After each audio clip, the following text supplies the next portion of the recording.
hard you can get hit and keep moving forward. How much you can take and keep moving forward. That's how winning is done.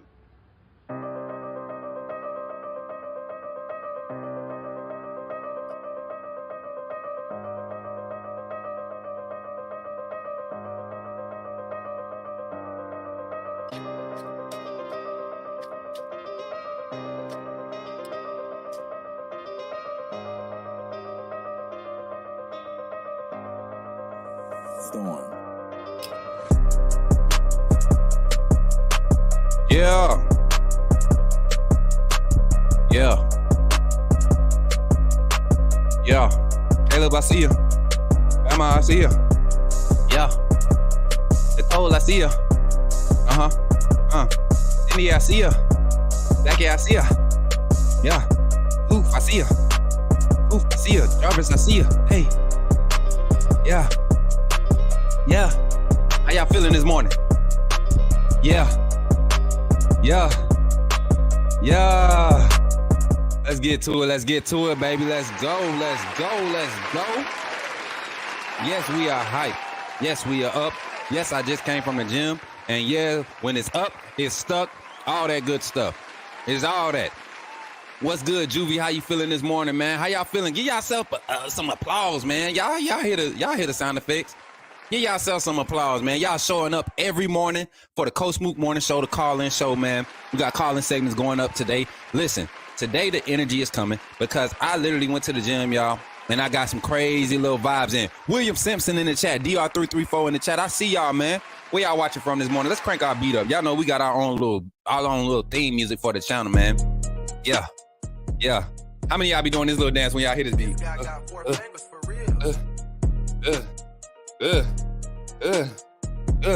my little dance.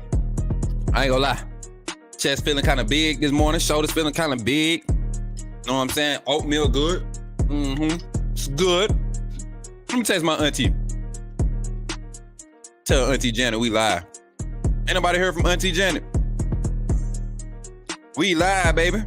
Y'all remember that? We live, baby. I'm feeling good this morning, y'all. How y'all feeling? Roll Tide to all the Bama fans in the chat. If you ain't a Bama fan, I don't know what to tell you. You're probably crazy. Probably don't have you probably don't have high self-esteem. You probably don't like winning. So if you're looking to be a better person in life, become a Bama fan.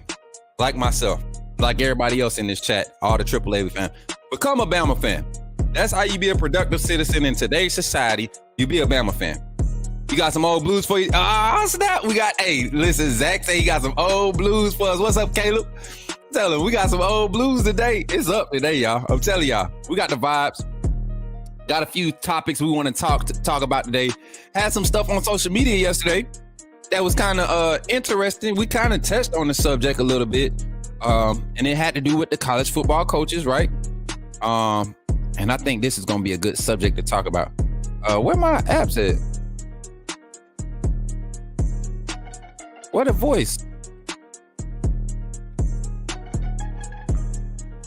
Uh-oh.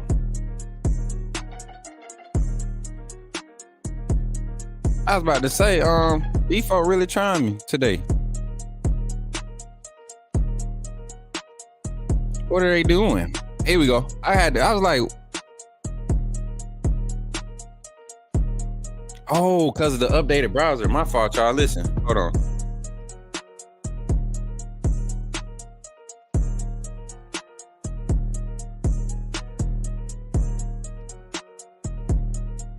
Here we go. All right, we good. Dang. Hey, so I got kind of thrown off this morning because right when I came to log into everything, like all my stuff, like my browser, my web browser and all that stuff had to update. So I'm kind of signing back into everything. So phone line is back good. We're not logged into the phone line yet, but it's back good. Had to make sure the audio settings and everything was straight.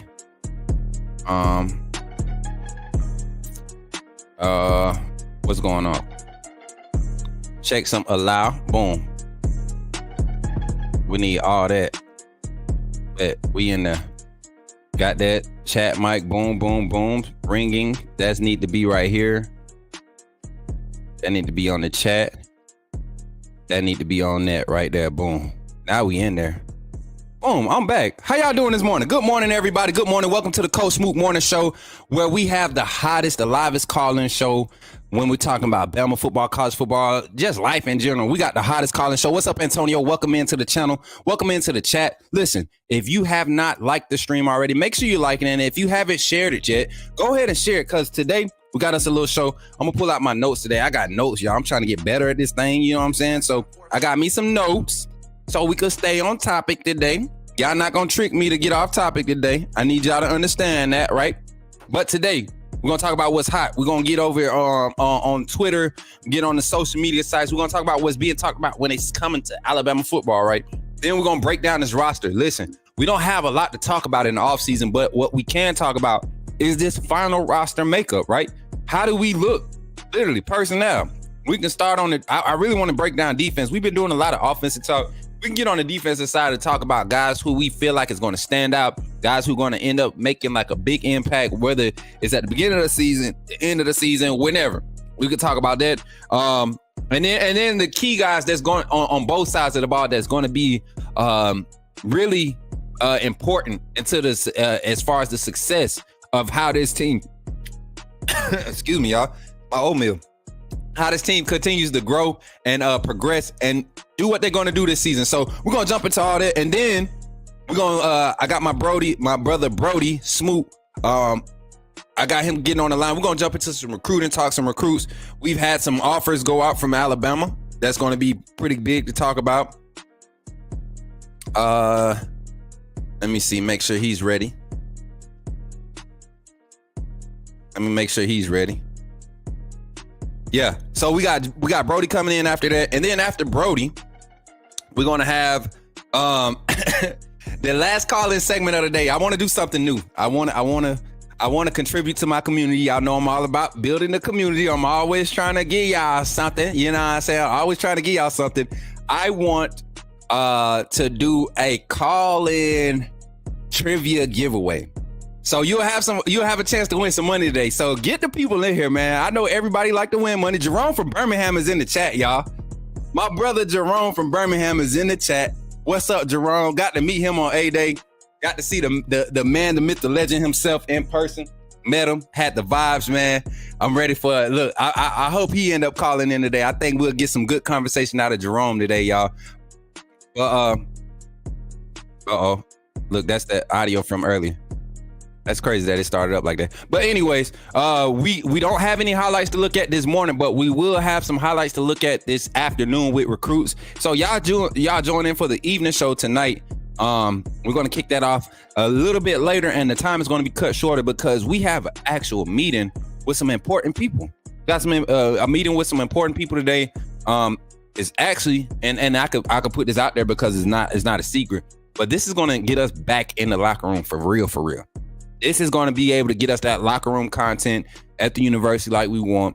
This is going to help us continue to grow the network, continue to use the platform to get where we need. Man, yeah, stop playing. If this is the real Kangaroo Black, KB, I'm going to need you to pull up on the phone line. This is crazy. My dog, Kangaroo Black, is in the chat, man. If y'all don't follow Kangaroo Black already if y'all not subscribed to the channel, you're tripping. You want vibes kind of like this? Go check out my brother. My brother Kangaroo Black is that. I can't say that word, but he know what I'm talking about. That's my brother. Look, that's him. That's crazy. What's up, man? Dang, well, I got a celebrity in the house. Y'all know I'm about to act up now. Look, y'all know how mom used to say you act like you ain't got no home training. We ain't gonna have no home training this morning. My brother Kangaroo Black is in the building, and Jerome from Birmingham in the building. Oh yeah, it's about to go up. And of course, my AAA family. Y'all already know how we do. We represent authenticity above all. We ain't trying to put on no front for nobody, no facade. This is who we are. This is what we do. And this is how we going to keep it going. But because y'all are here and we're doing this the right way, I think I want to play. And this is going to be kind of like our, I guess our commercial, our promo. You know, the Outside with Coach Smook edit, y'all. That thing, I'm not going to lie. That thing make me feel good when I watch it, man, because it shows the type of community we want to build. So y'all check out this Outside with Coach. Oh no, I got the wrong thing up. Hold on. That's the wrong one. Let me make sure I got it queued up the right way. Let me see. All right, y'all, give me 2 seconds. I ain't got to download them, but go ahead and put this out there. Yeah. So this here is the AAA video. When y'all see this, man, when y'all see this AAA video, this is basically just appreciating everybody that's joined the team that's going to support the channel monetarily with your monthly subscriptions. I want to take a moment to appreciate all the AAA members. And once we get done with this little video, I want y'all to stick around because I want to tell y'all how to become a member. If y'all don't see it already, I want y'all to go ahead and take advantage of it. I think this is a good opportunity for us to really grow this community, y'all. Our events that we have coming up, talking with the community last night, some of the moderators, we came into Discord. If you're not in the Discord, make sure you jump in the Discord. Hopefully my moderators in here, they can share the link if it hasn't already popped up. But if you're not in the Discord, when we have lobby sessions, that's a time for you as people of the community, people that want to contribute to the network or contribute to the community. That's a time for y'all to come in and get to know people, get used to the vibes, because we really just some straight up people, right? But also you get to share your ideas. You get to share what you think we can do for the network, for the community, how we can continue to grow, right? That's where you can get in and actually share and really be heard. You get what I'm saying? And it ain't always football talk. Like last night we had a good time, you know, the brothers and the sisters in the family, they was joking on each other. We got some ideas thrown out there. Our Bama versus Georgia tailgate outside with Coach Smook. Bama versus Georgia tailgate sponsored by the AAA fam. It's going to be crazy. I guarantee you nobody doing it like us. I'm willing to bet some money. Nobody doing it like us. But without further ado, got the video. I want to give a shout out to the AAA family. Marquis, you go ahead and move that Coach Smook morning show banner off of there. And then y'all enjoy this video. Here we go. Welcome. First of all, I just want to say thank you for joining the AAA family. By doing so, you have committed to supporting this channel monetarily, and for that, I cannot thank you enough. I'm glad that you saw fit to contribute to the growth of this network, and because of that, you will have access to all the behind the scenes content that we're going to be placing on this channel, backstage access to all the vlogs, VODs. We got all types of content. You will have early access to it. Also, any event that you see come out with outside with Coach Smook or anything sponsored or partnered with Coach Smook, it will be preferred. And we will all make sure that we're all taken care of. This community is going to continue to grow. Don't miss out on any opportunities to network. We have other content creators. We have business owners. We got entrepreneurs. This is Coach Smook Network because we believe in networking. We want to uplift the community. So thank you for contributing to helping that mission, seeing that goal. And then also for the recruits, man, keep the recruits coming. The more you contribute, the more recruits we can get exposure for. And that's really what we're here for, right? We're here to uplift and continue to grow. So thank you for all your contributions and welcome to the family. AAA SOS.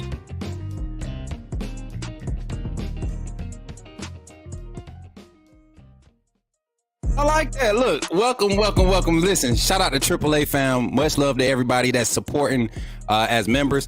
Run up your emojis if you in the chat. If you a member, run up the emojis. I see Moonrock in there. I see Marquita done came through the producer. Listen, her name is Marquita, the producer. Make sure y'all put the producer on her name. Put some respect on my producer name. Marquita, the producer in the back, holding it down, coming through with the big AAA emojis, man. And we got some more that's going to be added this weekend.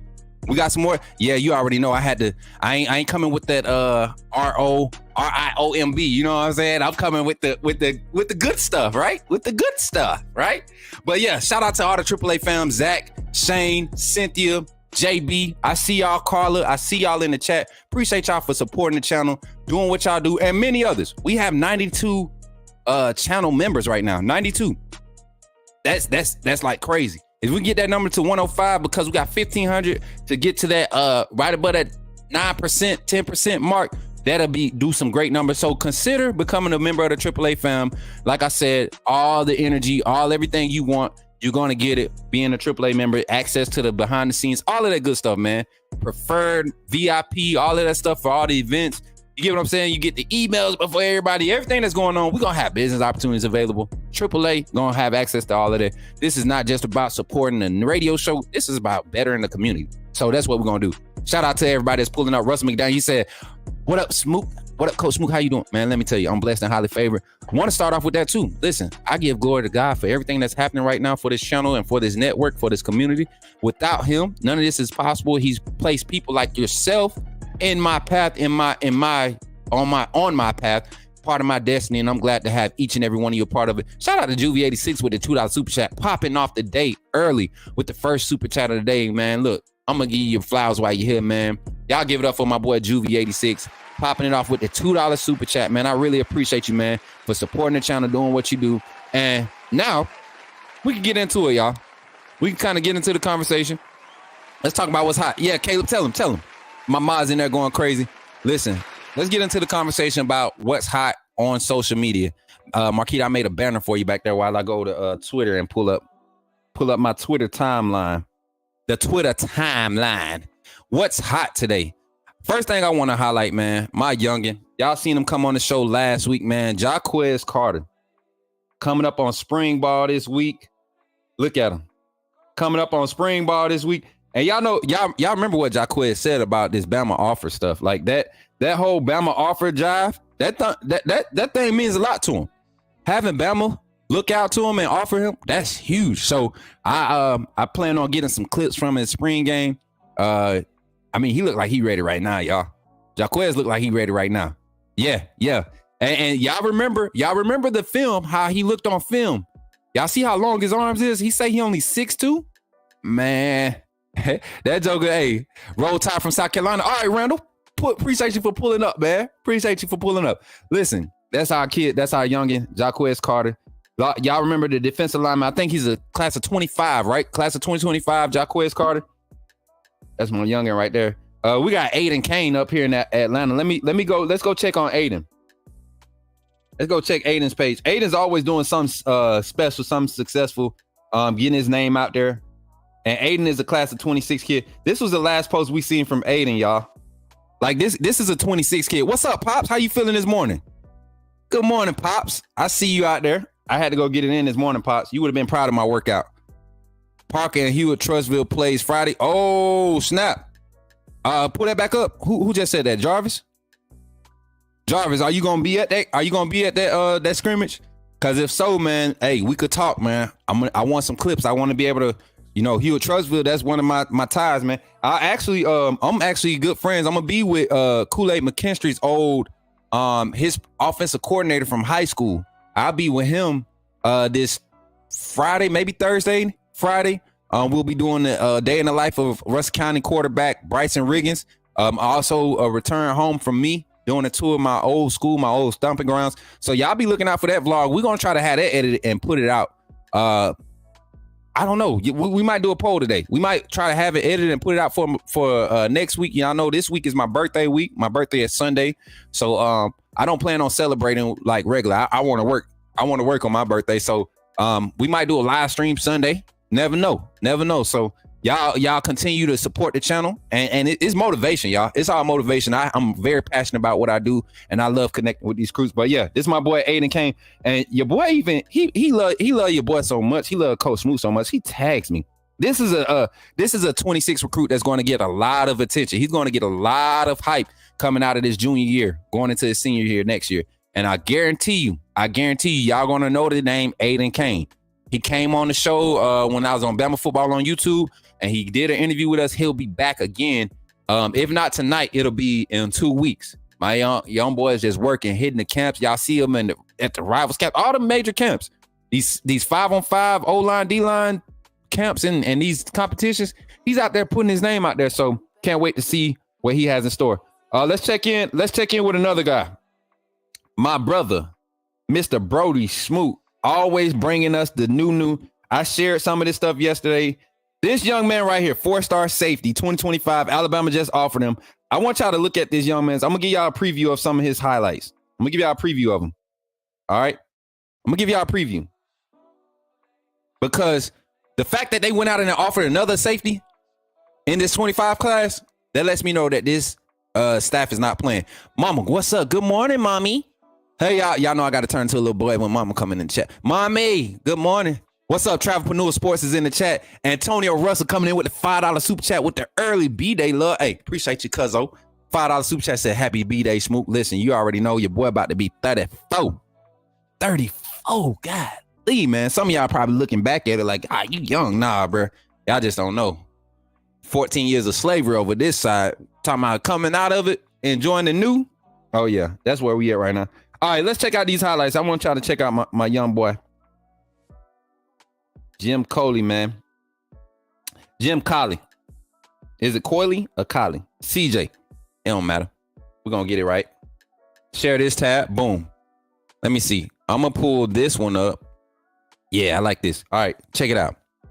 At safety, y'all see him playing like a boundary corner right here on this play. Look at it. Look at the instincts. Yeah, clap your hands, brother. You messed up on that one. Sorry, son. Another corner snap. They got him slotted as a safety. Oh, get under it. Oh, trusting the technique. You got beat. Play through it. Who is he going against? This wide receiver ain't no slouch. This wide receiver is no slouch, bro. It's the reason why he's showing this film. Look at him. Not the fastest. Definitely knows how to stay in phase. That wide receiver ain't no slouch. I want y'all to pay attention. Who are they playing? Look at him. Just own it, man. Just own it. And they keep throwing to his side. Look at him. He trusts his technique. He trusts his speed. You can tell he don't feel like he the fastest. He just smart. Good leverage. Good balance. Knows how to stay in phase. Y'all, this could be a huge pickup for Bama if we can get this commitment in this 25 class. Talking about him and Dejon Lee. Oh my God. He playing a lot of nickel corner too, y'all. In this new scheme, that's Rover, Husky. Yeah, I like this. I like CJ. I like CJ. We're not gonna look at it all because we're gonna probably have him on the show soon. CJ Jim Coley, that was his junior year, so he's going into his senior year. And here goes the announcement. Here goes his announcement about getting the offer. You know what I'm saying? This is crazy that this young man is definitely going to possibly. I think he's got a visit set up for June. I'm gonna go double check, but I think he has a visit set up for June. And y'all know what's been happening when these guys make these official visits. So we'll jump on top of that and see what happens there. What else Brody got lined up for us? 2026 star safety. Listen, I want y'all. I'm gonna go to this. I'm gonna go to Tut's page too, man, because I want y'all to see the type of players that this staff is going for. I want y'all to see the type of players that this staff is going for. Not just big names, but the type of players. This is something that was highlighted on the phone the other day too. One of our callers came in and they was actually excited at the fact that we were going for quality players. I think it was Uncle Jay. It might have been Uncle Jay. He was just expounding on the fact that we're going for quality players, not big names. Robinson, the number one QB in the state of Texas. We really heavy on this young man now because some of the other QB targets, and I'm not going to say one in particular, but they kind of indecisive, and rightfully so. You definitely want to do your due diligence and evaluate what system you going to fit in at the quarterback position. But we got a few guys that's really looking like they fit just as well as Juju Lewis and some of the other names. Keelan Robinson is one of them, and then Amari Griffin, in-state talent, 3-star quarterback. Clay Chalkville, I want to say. Y'all know I got so many recruits in my head, but I want to say that's where he's at. And he's going to be a guy that Bama really looks like. He said, when you get to it, we got the confidence pick from Max Torres and on Dejon Lee, and we got the last visit. Your thoughts? Listen, $5 super chat. I could talk about Dejon Lee. That's one of the recruits that I have a personal relationship with. And every time I talk to him, I don't get into the particulars about where his head is, but he knows I'm not directly affiliated with Alabama. He knows that I just cover the team, right? He knows that I do the recruiting insight, and what I'm privy to in these conversations is the simple fact that there's positive conversation about football. And one thing that he relates to with this staff is they love to keep it football when talking to him. So Dejon Lee, I think that's a strong, I'm about 85, 90% sure that he's going to end up committing to Alabama. I'm about 85, 90% sure. Let's look at Tut, man, this 2026 safety. Another ball hawk. Instincts. Check him out. Confident. Get under that. Take it to the house. Why did you even throw it that way? Why did you even come my way, bro? You knew I was out here. Uh-oh. Look at the range. On the hash. Did he catch that? Did he tip that to himself? Go back. We gotta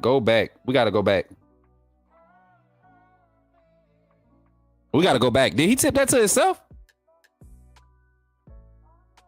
I think he tipped that to himself, y'all. Let's watch it. All right, there go the tip. Oh, yeah, he caught that. He tipped that to himself, bro. He caught that. He tipped that to himself. Play in the box. Get up. Oh. Run support. Ooh. Y'all seen that roll coverage? That defensive coordinator's solid. Y'all see that roll coverage on that last play? Watch the roll coverage because they sent the safety blitz. They brought him in the box. They sent him off the edge, right? Watch the roll coverage follow from this right side over here and watch it roll to the left because usually somebody be like, oh, he's open. But I want y'all to see why he's not open. This is something that I hate that Alabama stopped doing over the years. Look at that roll coverage. Y'all see how it's aligned? Now, this guy might get beat out if he dumps it out to the flats over here where the running back is. This guy right here, I don't know if y'all can see my mouse, but this guy right here, he might get beat out if they throw it out to the flats. But up here, you got solid coverage. You got over top, underneath. He definitely got to commit to getting out to the flats a lot sooner. Oh, he there, though. That ain't too much space. Work towards his outside shoulder, force him back inside. That's the whole concept of the defense. You know what I'm saying? But listen, y'all. Excited about some of the news out there when it comes to recruiting. Excited about some of these guys that we have offered, right? And getting a little update on them. Let me see what else is hot with Bama news. Oh yeah. Let's talk about it. Let's talk about that little. It was a graphic, y'all. It was a graphic that was sent to me yesterday. Shouts out to. I want to say his name is, let me see. And then we're going to get to the phone lines, y'all. We're going to get to the phone lines. We're going to talk Bama football. As a matter of fact, we got to get into our first topic, and then we'll talk Bama football. I'm going to show y'all something. I got to show y'all this post. Shout out to G5. Sent me this post. And this is kind of a little funny, all right? This is a little funny. Found out that all 16 SEC coaches are in a group text. All 16 SEC coaches are in a group text, right? And the question was asked, and let's go to the actual. It says the question says, who do you think is the most active? Shout out to Hayes Fawcett. We'll be on the show with him Monday. He says, wonder if there's any Lane Kiffin trolling going on in the chat. You already know it is. See, I won't comment on stuff like this. Jay Townsend, what's up, Uncle Jay? How you feeling? Yes, sir. Roll Tide. But listen, all 16 SEC coaches are in a group chat together. What does that sound like? Let's think about it. Let's talk about all the coaches in the SEC. Who we talking about? Of course, you got Kalen DeBoer, you got Kirby Smart, you got Steve Sarkisian, Lane Kiffin, Eli Drinkwitz. You got what's the coach name over at Arkansas? Pittman, right? You got Pittman over there. Then you got who's at Ole Miss? I mean, not Ole Miss. Who's at Mississippi State? I forget who's at Mississippi State, y'all. What's up, Piano Man? Who's at Mississippi State? And then LSU, they still got Brian Kelly, right? They got Brian Kelly. They ain't got Chip. They got Brian. Who else? SEC. Florida got Billy Napier. He probably lame. Who else? We said Kirby. Who's at South Carolina? It's still Shane Beamer. Shane Beamer probably got too much energy. Who's the troll? Who's the troll in the chat? Levy, that's who's at Mississippi State. That's weird. Do you think he was talking to DeBoer about massage parlors? We forgot about old Freeze down there in the plains out there at Cal College. You know what I'm saying? Hugh Freeze probably got weird stuff trying to get guys caught up. Hey, buddy, I got this old strip club down here in Opelika. Lane Twitter Fingers Kiffin is definitely the most active. You think he be actively texting them though about weird stuff? He's definitely trolling. He's definitely trolling. We know that. Lane is definitely trolling. Probably done asked Kalen DeBoer for his offensive playbook a couple of times. I feel like that's what Lane would do. If Lane's not doing that, then that's not Lane. Yeah, Beamer in South Carolina, Lane is a troll, but I bet Hugh says we're 100%, man. 100%. What about Josh Heupel and Elijah Drinkwitz? What y'all think they bring to the chat? What y'all think Josh Heupel? I feel like Josh Heupel is probably the guy that never knows what's going on, right? I feel like in the group chat, he never knows what's going on or he's late to it. You know what I'm saying? Or it always goes over his head type stuff. So yeah, y'all see my whiteboard in the back?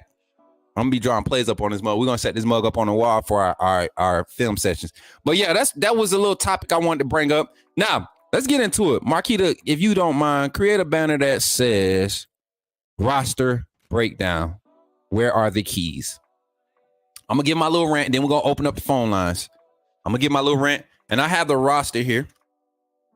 And I got the names of the guys that just got added, the DBs that got added, the offensive linemen that got added.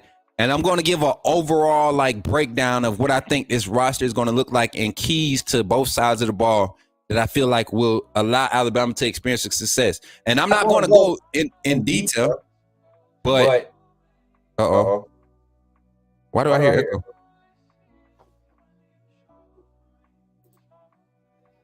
Mic check.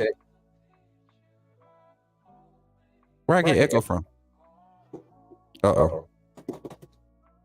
Let me check some, y'all. Y'all got echo? All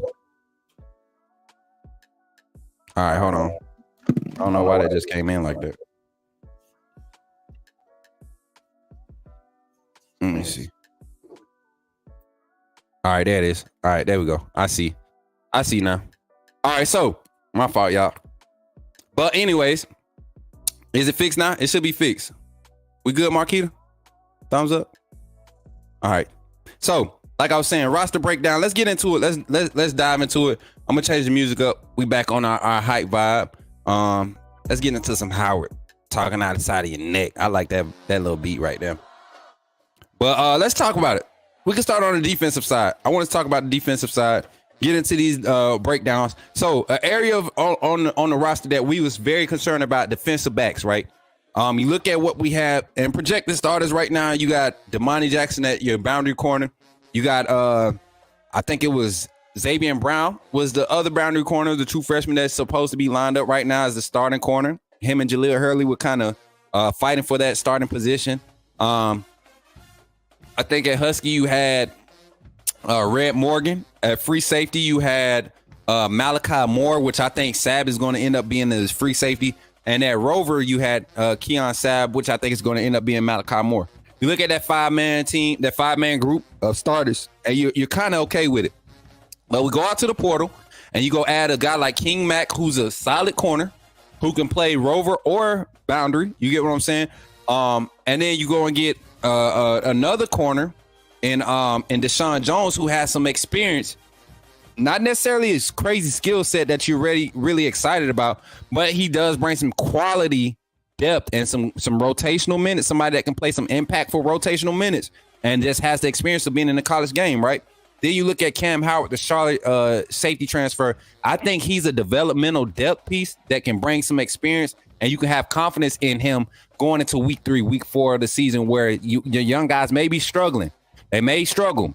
You could put a guy like that out there, get him in the fire, and you should expect some high things from him. But looking past those guys, you got Drake Kirkpatrick Jr., you got you still got Xavier Brown. You still got Zay Mincy. You still got I already said Red Morgan.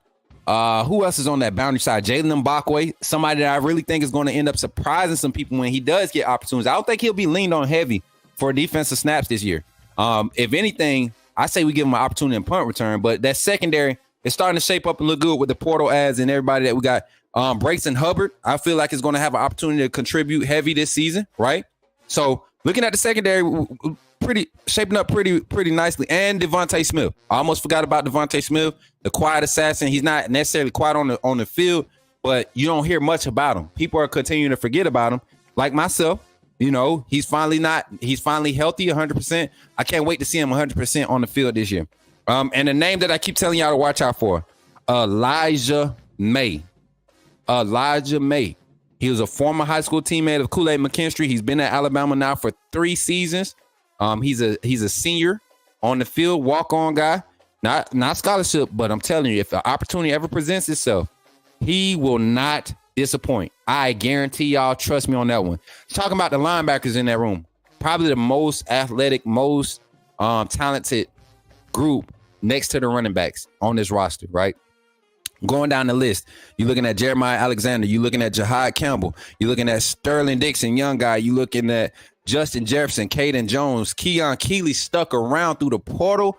Prove me wrong. I really thought my boy was going to hit the portal. And the thing is, he's not even linebacker no more. They moved in the D-line, so this has got to be updated. Keanu Cole, Deontay Lawson, Justin O, right? We got Yanzi Pierre, another guy that I feel like is going to just be another quiet, impactful guy. Anytime he's on the field, he gets the opportunity. You're going to see his impact. Quindarius Robinson, Quay Russaw, somebody I'm really excited about. I don't know if y'all paid attention during A-Day, but Quay Russaw, number 49, is definitely going to be one of the guys to watch. He's going to be creating some crazy havoc. Then you got my guy, Jaysean Ross, the true freshman, Jaysean Ross. And then you got QB Reese and Noah Carter joining this group of linebackers coming in. Noah Carter actually be on campus next week, I believe. If Ebony is in here, she can confirm that. But I think QB Reese will be showing up. He'll be showing up around the same time. So these young guys are going to get an opportunity to get in, start getting acquainted, getting that weight room, start getting into that speed training, that development stuff, start getting the playbook in their head. Maybe not be able to practice reps, but they're going to be able to start getting. And I think this linebacker is going to be a key to the success of this defense, because we got a lot of space eaters, got a lot of athletic guys that can cover in space, that can blitz good. And then the D-line. The D-line is just crazy. You're talking about Jeremiah Beam. You're talking about Isaiah Fager. You're talking about Tim Keenan. You're talking about John Latham. You're talking about Jaheim Otis, Hunter Osborne, LT Overton, Damon Payne, Jordan Renard, James Smith, Tim Smith.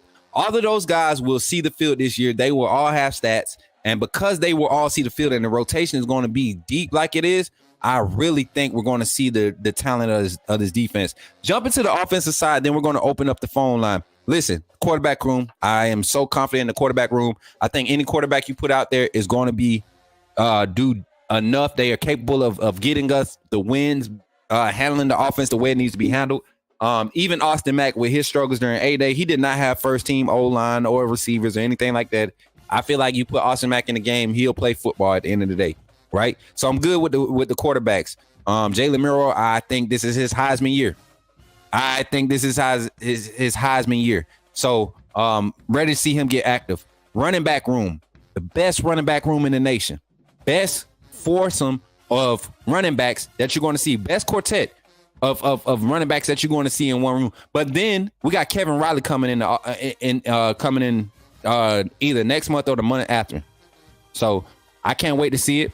That room is going to be crazy. I want to see how it develops. I want to see how it's utilized. I really think we're going to see more run game than we expect, right? So the running back room, I'm excited about it. Tight ends, probably they're probably not the best or the most talented, but that's probably the most quality room on this team. Meaning you got 4 tight ends in that room, 4 tight ends for sure, and 4 and a P that can block, pass catch, run block, pass pro. We got smart guys that got soft hands, guys that can make plays after they get the balls in their hand, like CJ Dupree and Robbie Oots. I think they're going to be the catalyst. I think Danny Lewis is going to have probably the most TD receptions, but he's going to be an X factor, a spot player for that tight end room. Not saying he's not going to get a lot of snaps, but he's going to be keyed in the red zone. He's going to be keyed in the middle of the field, plus territory. I think Danny Lewis will end up being that guy. Wide receivers, y'all know I'm very critical of these wide receivers. A lot of drops during A-Day, but that is with 15 practices in a new scheme, and a lot of those drops were by former Saban guys. You know, they not used to getting fed the ball like Jalen Miro been feeding them. So I think that gets cleaned up during fall, and we see them when they go against other personnel, other defenses. I think we see these guys really show out and shine this season. So that's my quick assessment of. I'm right there with you, Antoine. Cuevas is definitely. I'm telling you, the type of depth that we're going to see put on the field this year. As Alabama fans, we're not going to be used to seeing this many different names and different numbers on the field on both sides of the ball. I guarantee it.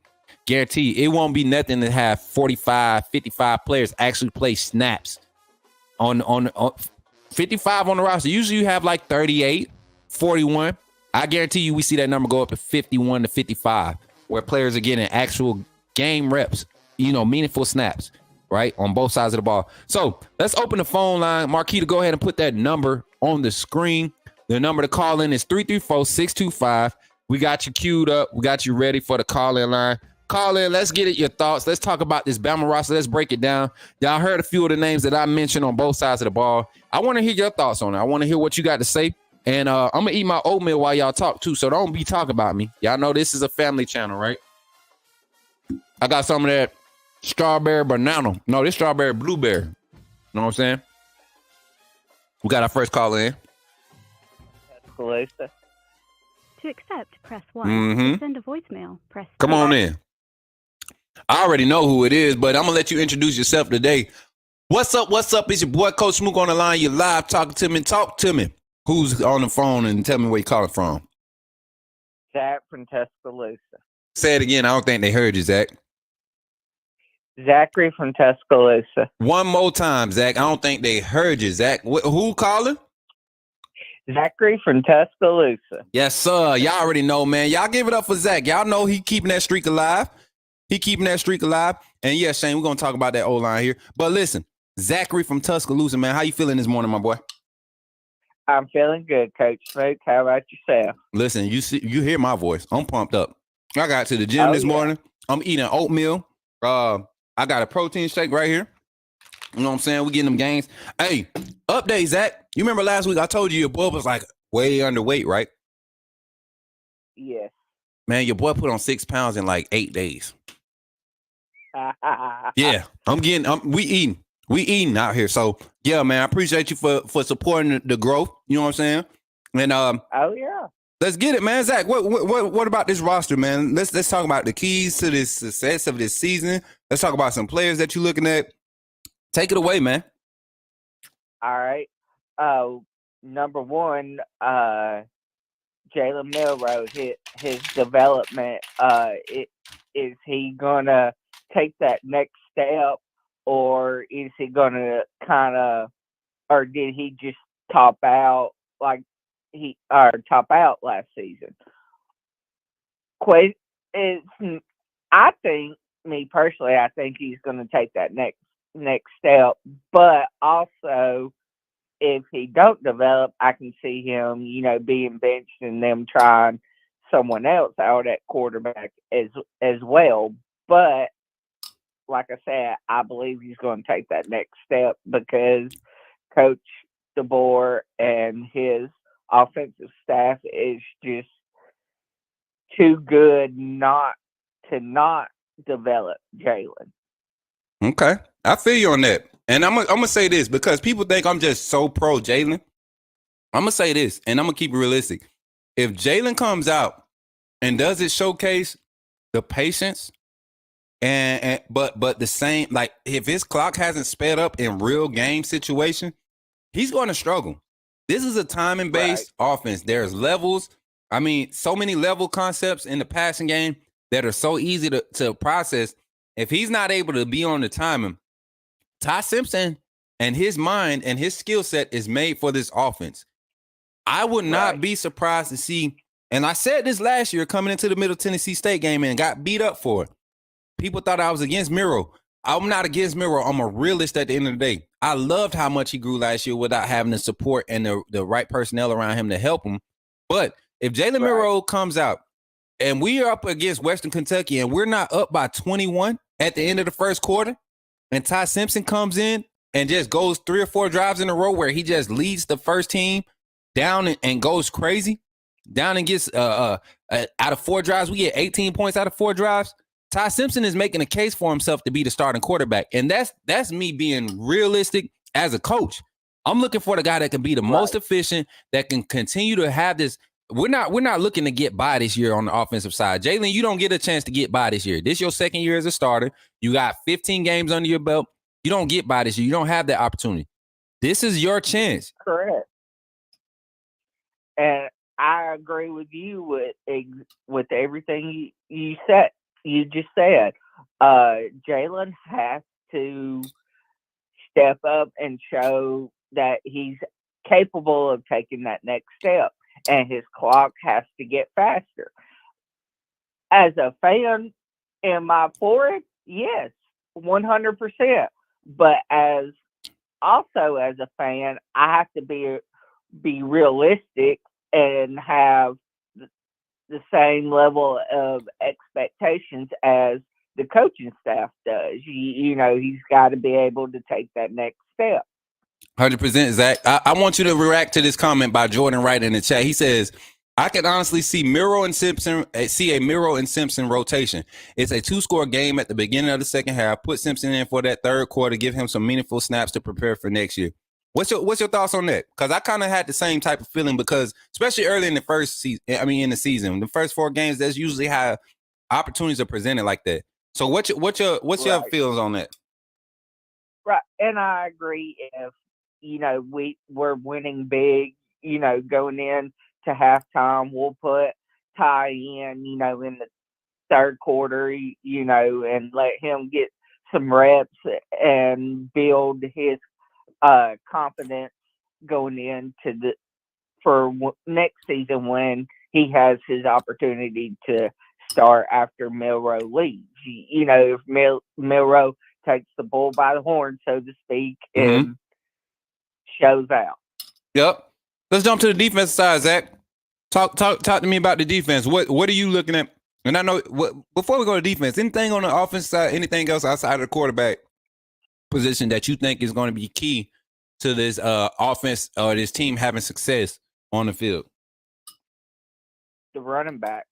Running backs? The run game, because how Coach DeBoer used it last year was the run game set up the passing game. Right.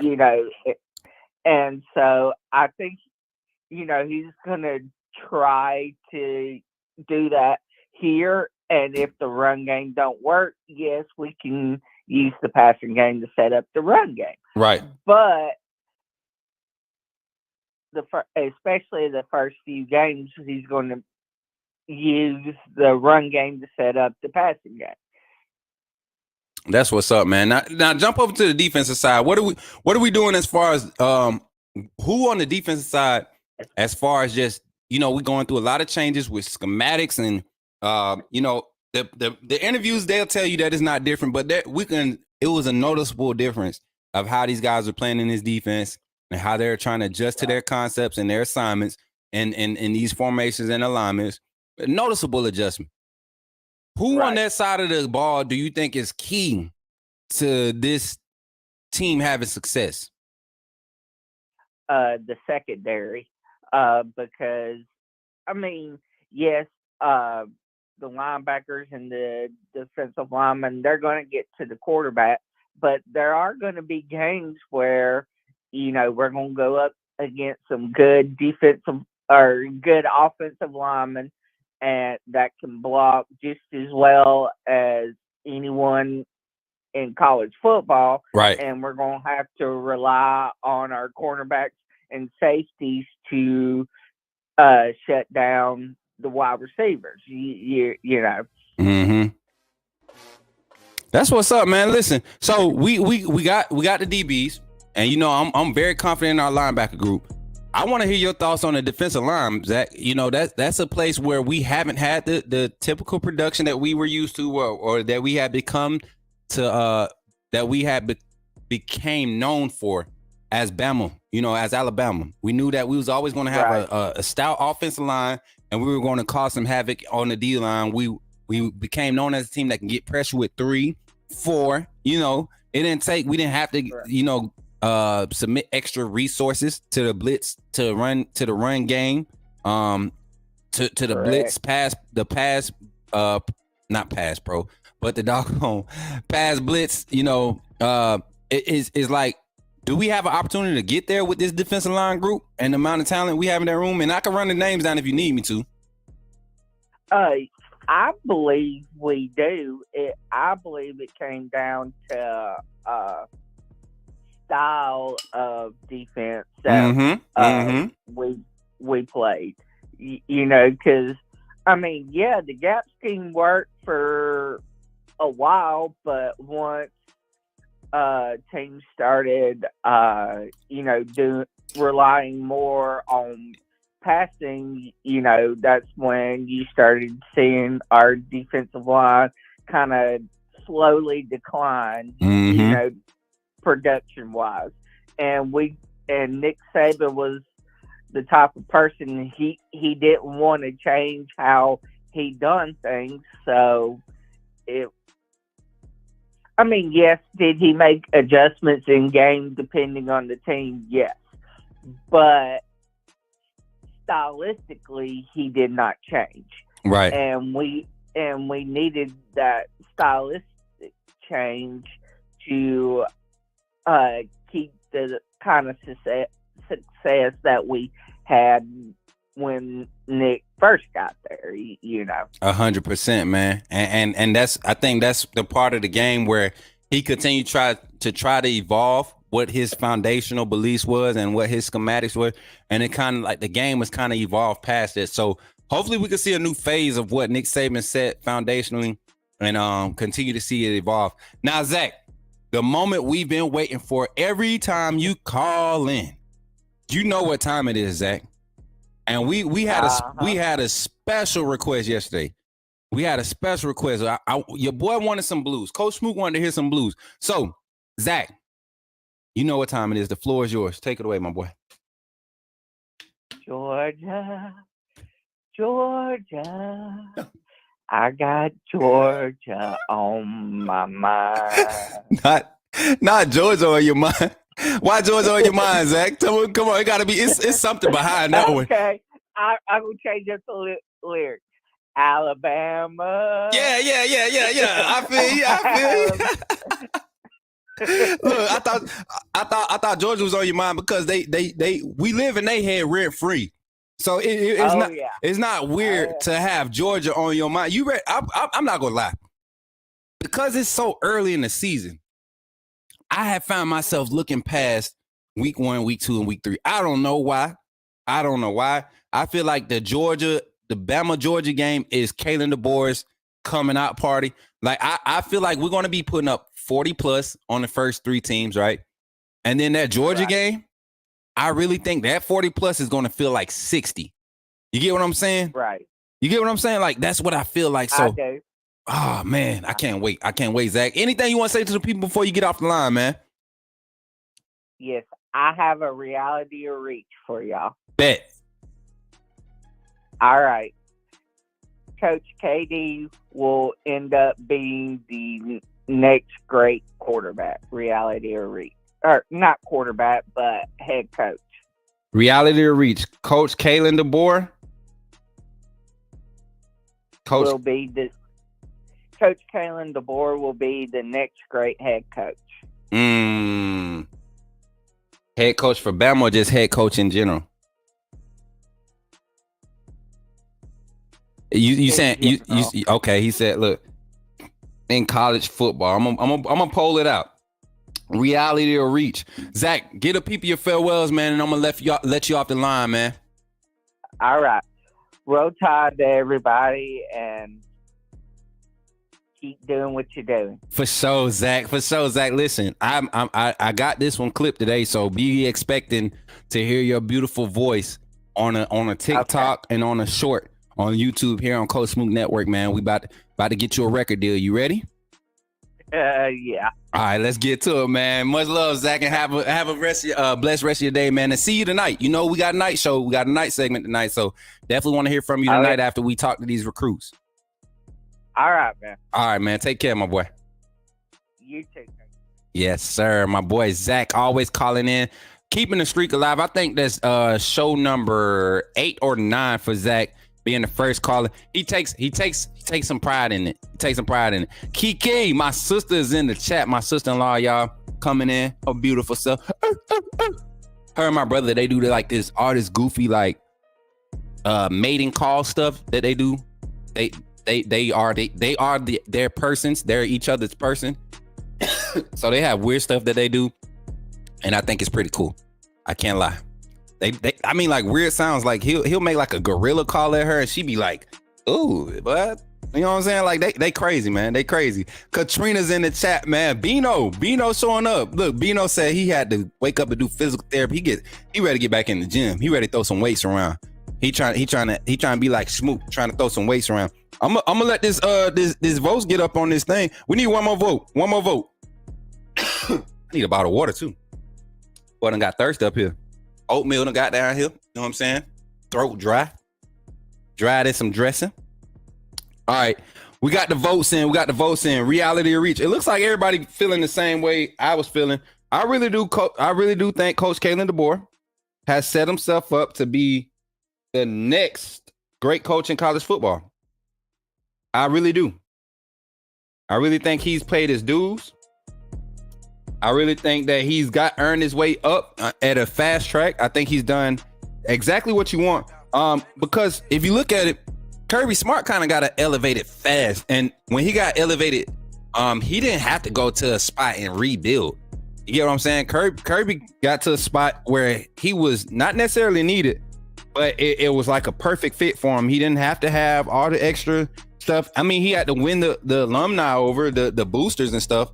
But Kirby jumped into a situation where he was pretty set. Hey, they said they love an advisor. Listen, that's a Coach Smook trademark. I hope y'all seen my picture I posted from that was my second game as a coach. My first season high school coach. That was my second game. We went to play, what school was that? It was a school in Atlanta. I forget the name of that school. But one of my players that was injured, he got some good shots of me. I posted on Instagram. Y'all go check that out. Make sure y'all follow me on all platforms. And then also, before we continue, man, I got to give some appreciation to all the viewers, man. We got 69 live here on YouTube. Got 51 live over on Twitter. If you're on Twitter, I recommend and I suggest you come over to the YouTube side and let your comments be seen. Let your voices be heard. The number is going to be Anthony Harris. My boy, what's good, man? We are here live. DeAndre Washington. Is that DeAndre Washington in the chat? Man, listen. It's some people popping up. I ain't seen these names in so long.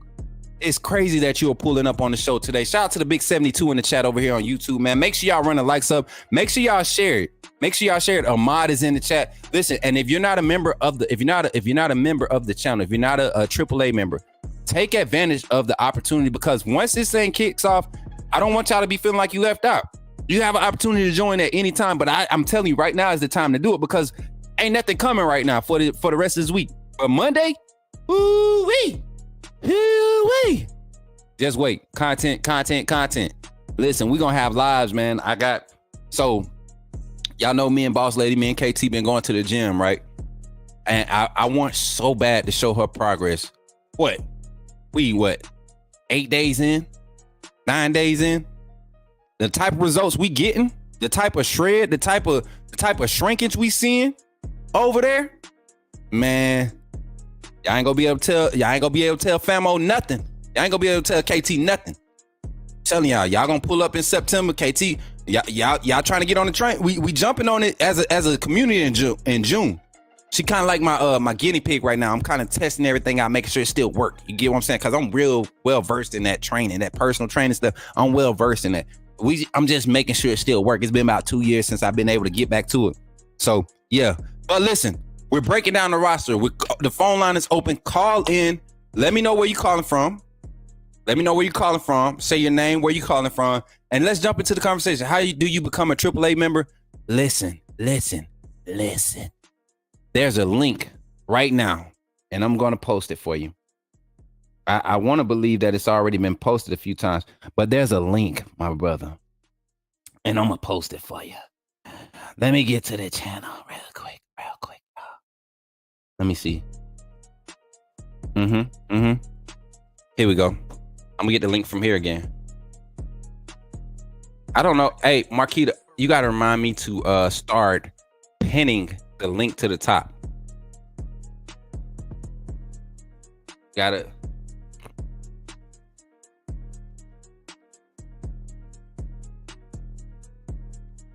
Gotta start reminding me, sis.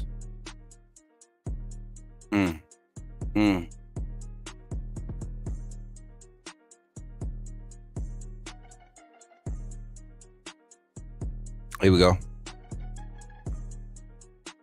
All right, I got you right here. I'm pulling it up right now, man. Don't yell at me. Please don't beat me up. Nobody beat me up.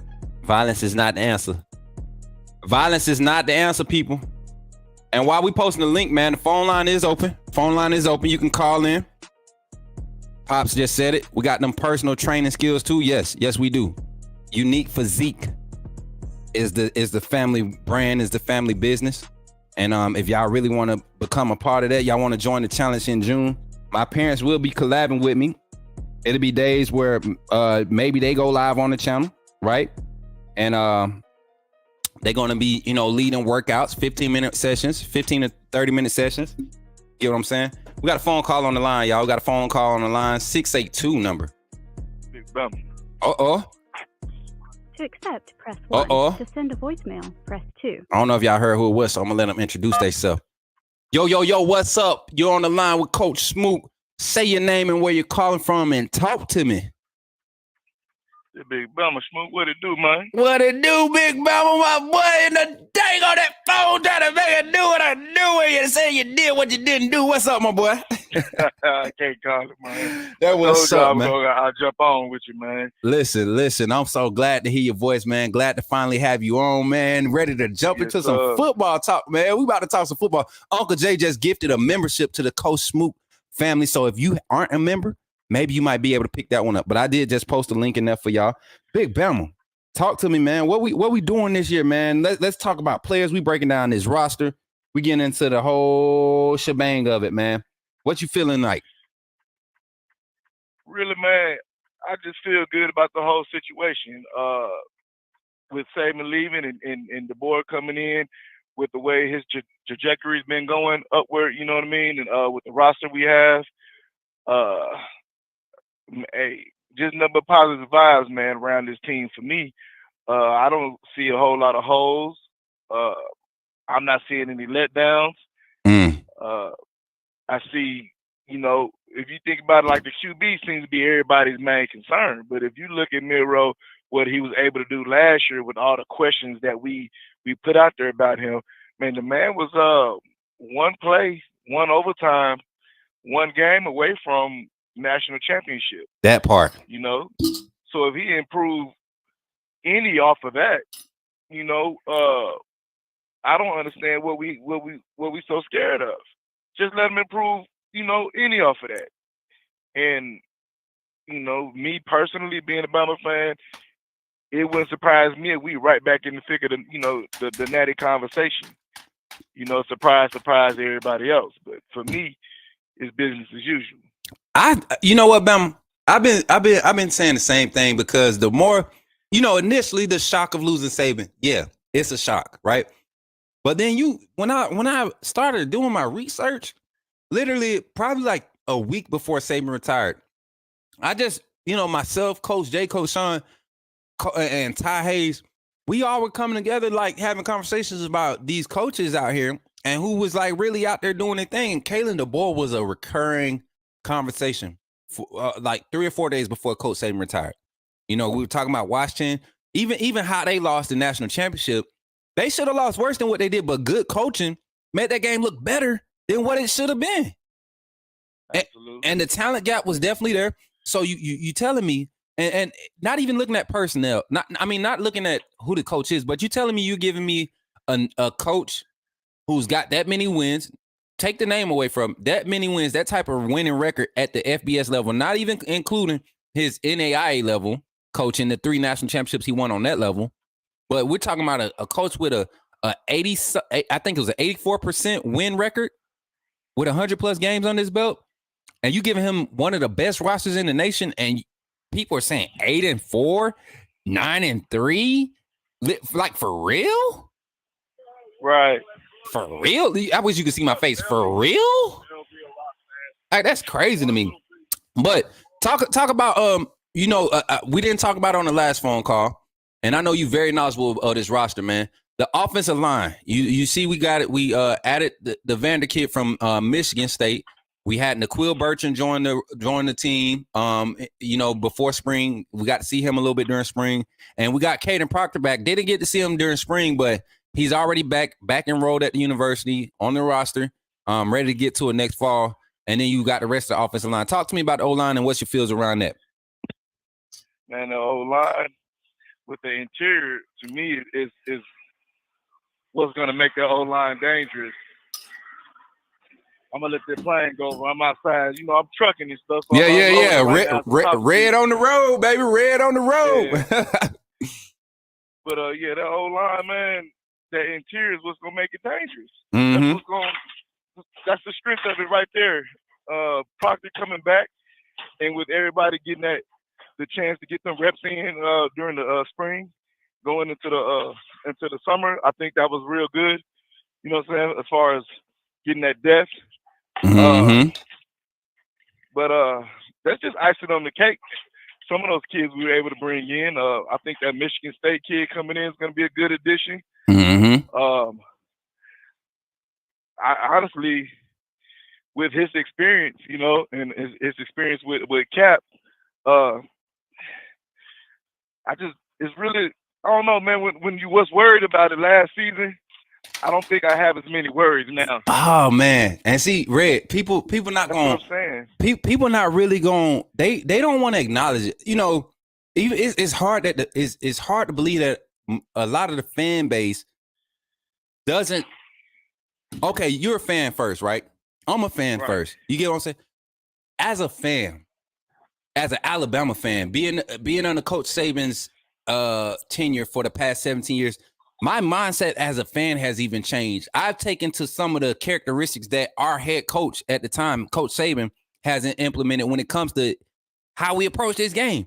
And so if Coach Saban going to do research on his players, I'm going to do research on the coaches. And I go look at what Coach Cap did with all the offensive lines that he's been a part. Baylor was the most recent, position coach job that he had. And we saw the type of success Baylor had in their run game. They weren't an elite team. They didn't have elite talent, top 10 classes, top 25 guys on the offensive line. You're talking about their highest rated offensive lineman at Baylor was the number 148 rated guy, 148th rated lineman in that class. In his class. And then everybody else behind him, the classes in front of him and behind him, they were lower ranked than him. So, and he goes out there and he's producing a top 25, I think it was top 30 run game with Baylor in the Big 12. You don't see that happening a lot. So I just don't know, man. I'll say this, Red. We need to tell the people to do their research. That's what we need to tell the people to do. No, absolutely. Because I'll say you can look at what he did at North Carolina as the OC. You can look at what he was able to do with Michigan State. Yes, sir. As the O-line there. So all of these coaches, man, have a good track record, a good resume as far as being able to get the best out of their players, man. So again, this might be I've heard it said before, this might be one of the better staffs that Alabama's had in the last, I'd say five seasons. Man, listen, so we at 24. I'll go back to 2017, bro. I say that's the last time we had a staff that was like,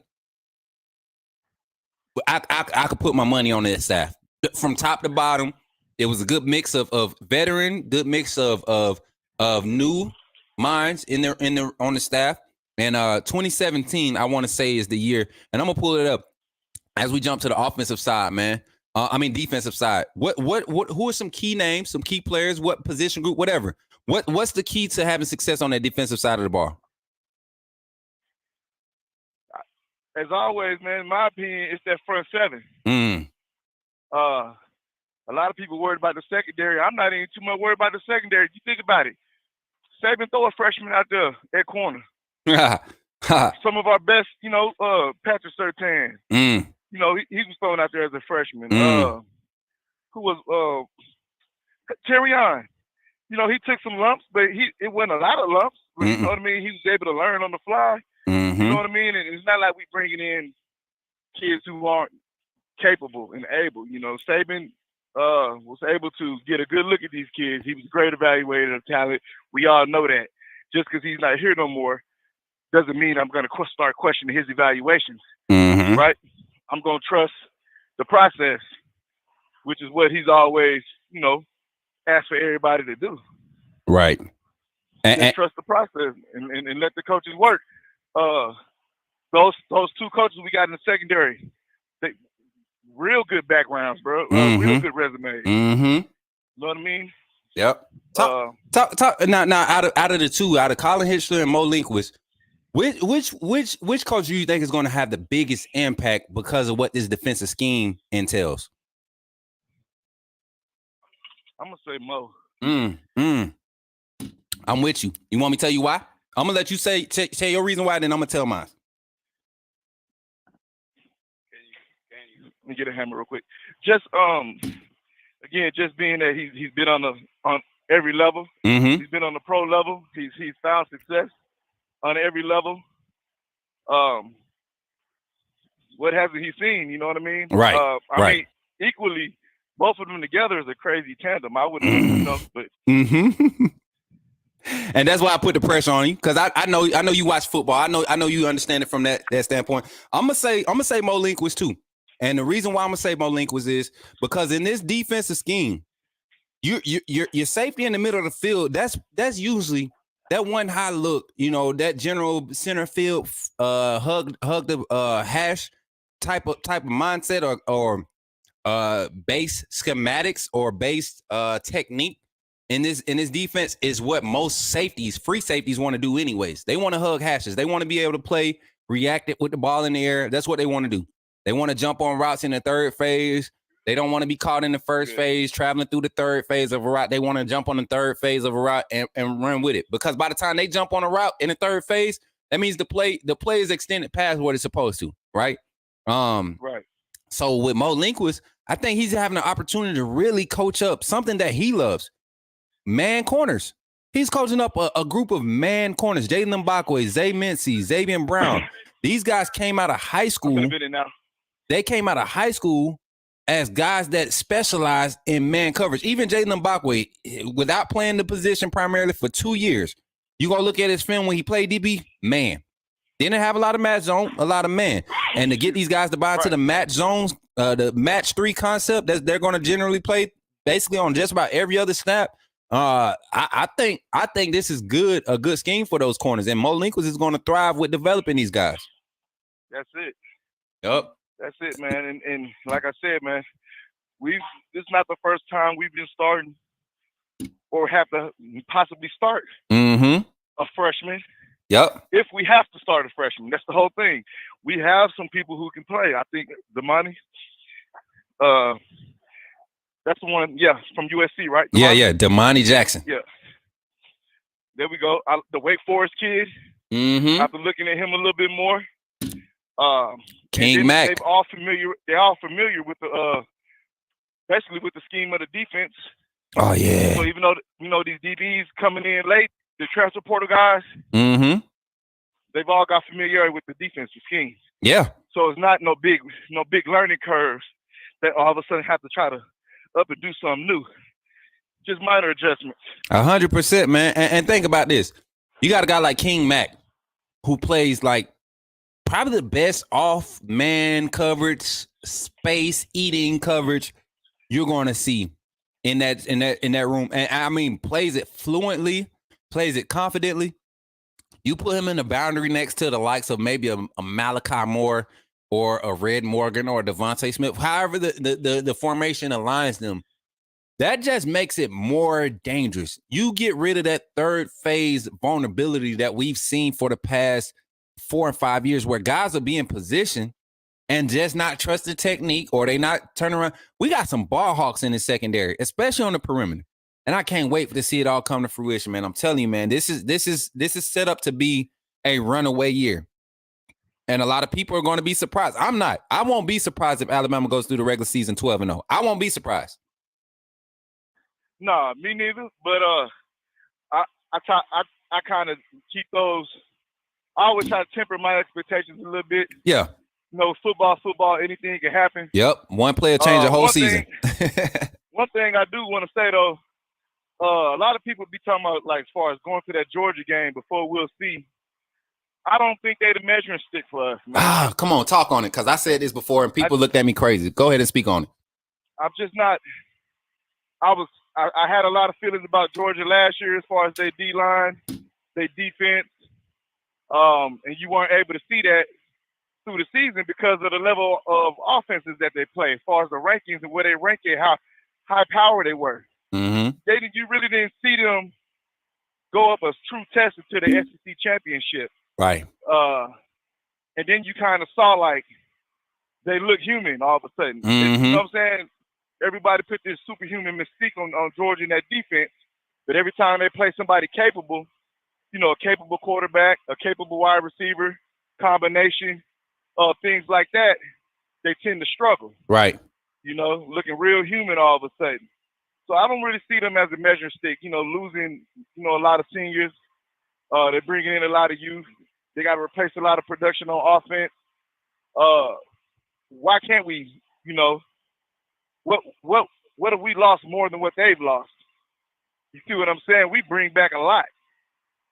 Quiet as kept, we bring back a lot. Especially on our defense, that front seven is going to be big. Big is going to be deep with the depth and the rotation that we're going to use. And like you said, I don't think this team I don't think Bama will have the luxury of not being tested early on in the season. And I've said that about Georgia for years, and you just highlighted again. And if we just had to highlight a game that I feel like is going to be our measuring stick, I honestly feel like, and this is me, I feel like the Tennessee game in Neyland at away with this young, the secondary, that's going to be the first full court press test. And I'm going to say full court press because I think every snap from the start of the game to the end of the game, they're going to have to be confident in whatever the play call is and be ready to react. There won't be any way. You get what I'm saying? Because you won't have a lot of time to make adjustments in that environment. Headset in helmet, radio, communication, whatever they call it. That stuff ain't gonna help in that stadium. That they are going to be up to play Bama. They beat us at their house 2 years ago. So they definitely gonna be up for that game, and the crowd's gonna be into it. I think that'll be the first. That'll be the first measuring stick of what this team is going to be. And that's week 6, or is it week 7? I want to say it was week. Right off the top of the head, I can't even tell you. I think it's week 7 because we got Georgia week 4.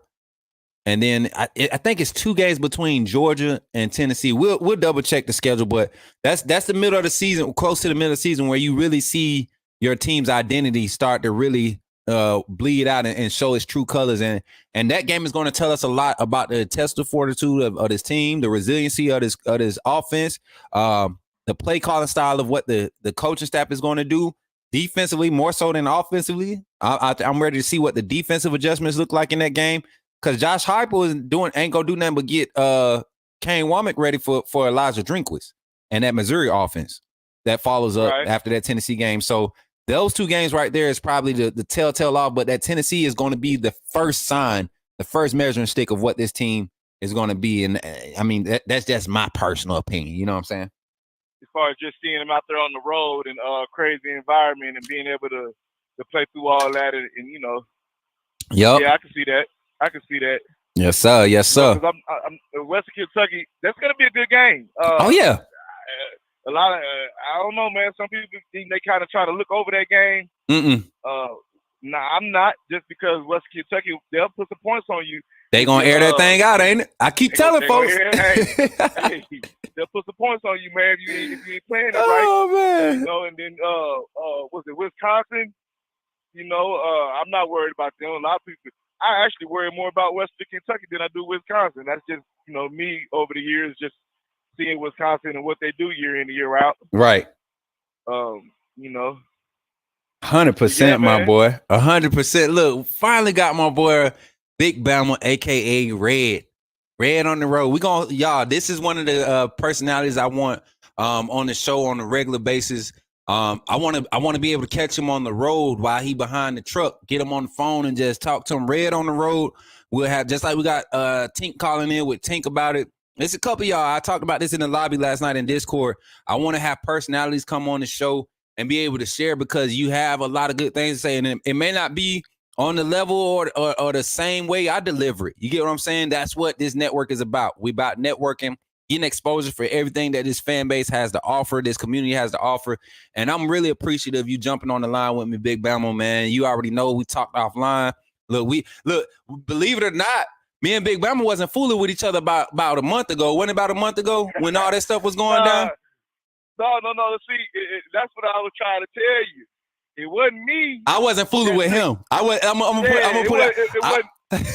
even that. It was just you know how we met through the space. Yeah, so, yeah. You know, a lot of stuff going on in the space. A lot of stuff be said. People talking over each other at one time. I was always, you know what I'm saying, try to, you know, give you the message of, bro, you doing what you want to do and you doing your thing. And a lot of people gonna have something to say to you just off the strength of they wish, or I ain't gonna say wish. You ain't gotta. Hey, listen, bro. Listen, bro. You're not able to be there. What's understood ain't gotta be said, and I see it. You get what I'm saying? You can see the real people when it really come when the hit the fan. You can see who really there for you, and not necessarily for you, but for what you're standing for. And I think that's where the connect is. And when you get that part, then you really you really start to see who your people are. And they don't have to be somebody that's in your face every day or liking and sharing your stuff. But when they do come around you, they bring something to the table, something that you could use to build off of. And that's what I get from you, brother. And I appreciate it 100%, bro. I want you to know that in front of everybody. That think it's something sweet out here ain't nothing sweet. We just some real people. Authenticity above all. Anything you want to say before I let you off the line, Red? Man, just keep doing what you're doing, bro. Mm-hmm. The way things, you know, the way things play, you know, things happen don't mean it just have to end that way. Yes, sir. You know, and just stay focused on what you got going on, man, because they're going to come. They're going to try to slow you down. Yeah. They're going to try to distract you. Mm-hmm. That just comes with the territory, man. When you start doing good, that's just it is what it is. I feel you, my boy. Said, man, we joke on Twitter. We joke on the spaces. Mm-hmm. But we good, man. 100%, man. Good. You know what I'm saying? I'm Bama first and foremost. Yep. You know what I'm saying? I'm for everybody, Bama. Yes, sir. But you know, everybody do got different opinions, different views, and a lot of people take it personal. And it's never personal. It's never personal this way. Just if you keep it football, you'll be straight. That's it. Like the people listening, if you can keep it football, you'll be straight. Trying to make it your personal views, you'll be all right. You know. Yes, sir. 100%, man. 100%. That's it, man. And roll tide everybody out there and just get ready for a good season. Yes, sir. 100%, Bama. Appreciate you, my boy. And you enjoy the rest of your day. Be safe on that road, my boy. I know you working hard.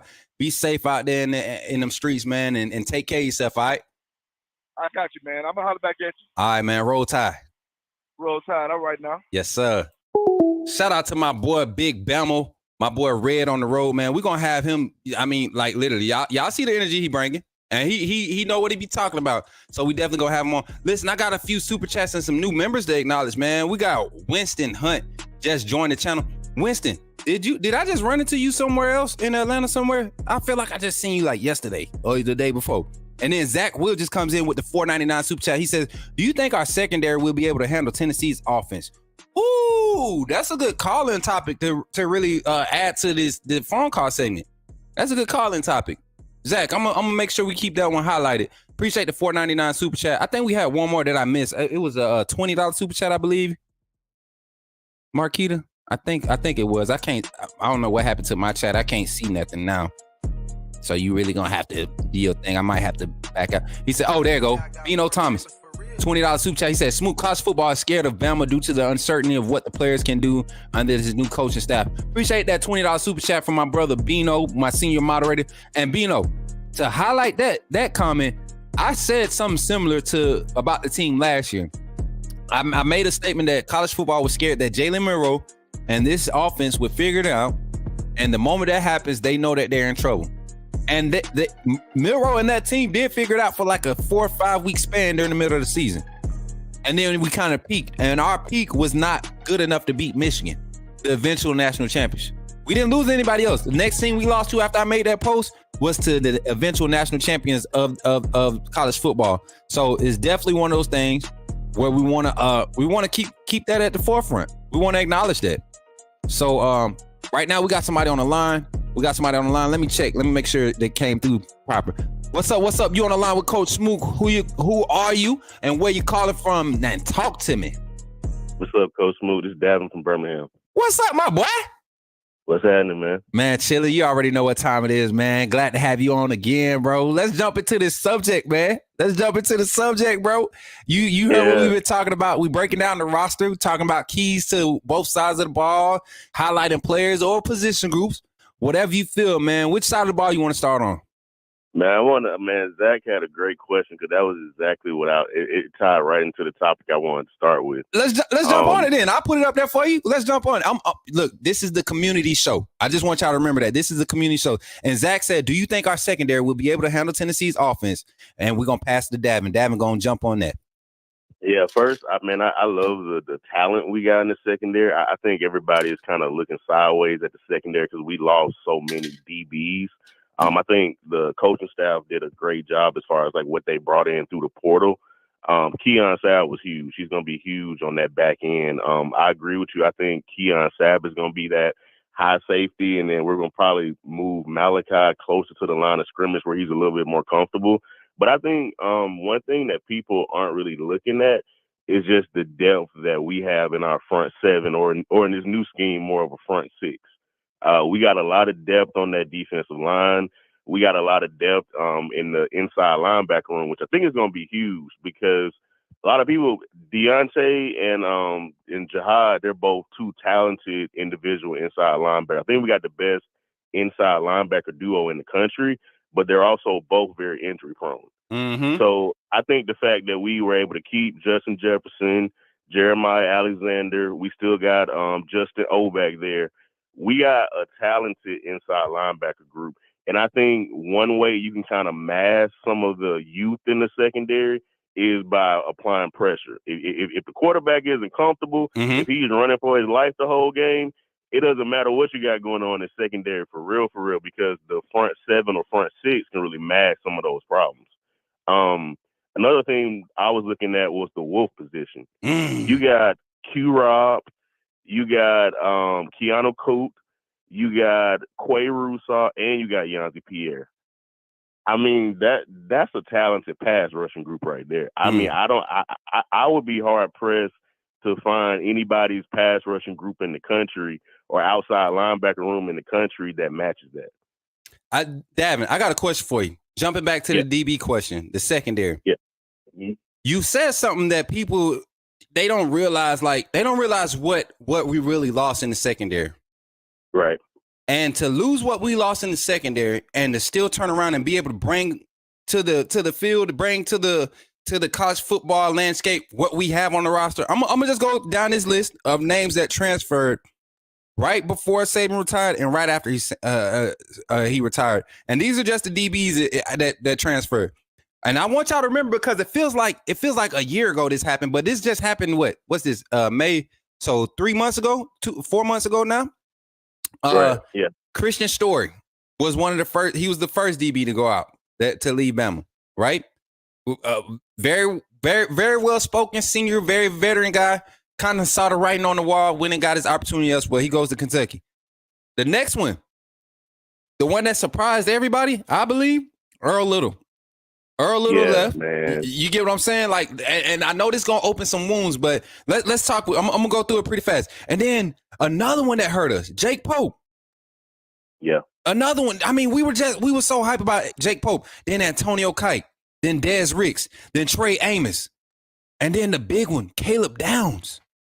Mm-hmm. Caleb Downs, of all people, Caleb Downs. And then I think what was the other kid's name? Was he a wide receiver or was he a DB? Jameer Grimsley, wasn't he a DB? Yeah, he was a DB. He was one of the true freshman DBs because we brought in like 6 or 7 this year. Exactly, and he leads, making this class taking a small hit because I think we got the best out of those guys that ended up before we lost Peyton Woodyer. I think we had like the best out of that group that had already committed. So but yeah, man, just listen to those names: Jameer Grimsley, Caleb Downs, Trey Amos, Des Ricks, Antonio Kite, Jake Pope, Earl Little, and Christian Story. That's how many names did I say? 7? 1, 2, 3, 4, 5, 6, 7 names. 8 total DBs we lost out of our secondary. And look at what we're bringing to the table. If I'm being honest, I'm a lot more confident in this group coming up in this new scheme than I was when a lot of these guys left. And I'm saying onesies or twosies. Earl Little, Caleb Downs, I wish we could have kept. That's just my personal opinion. I agree with you. I was shocked to see Earl Little leave because I really felt like he had a chance to, even if Saban was staying, I felt like he had a chance to possibly get that star, that money spot. Mm-hmm.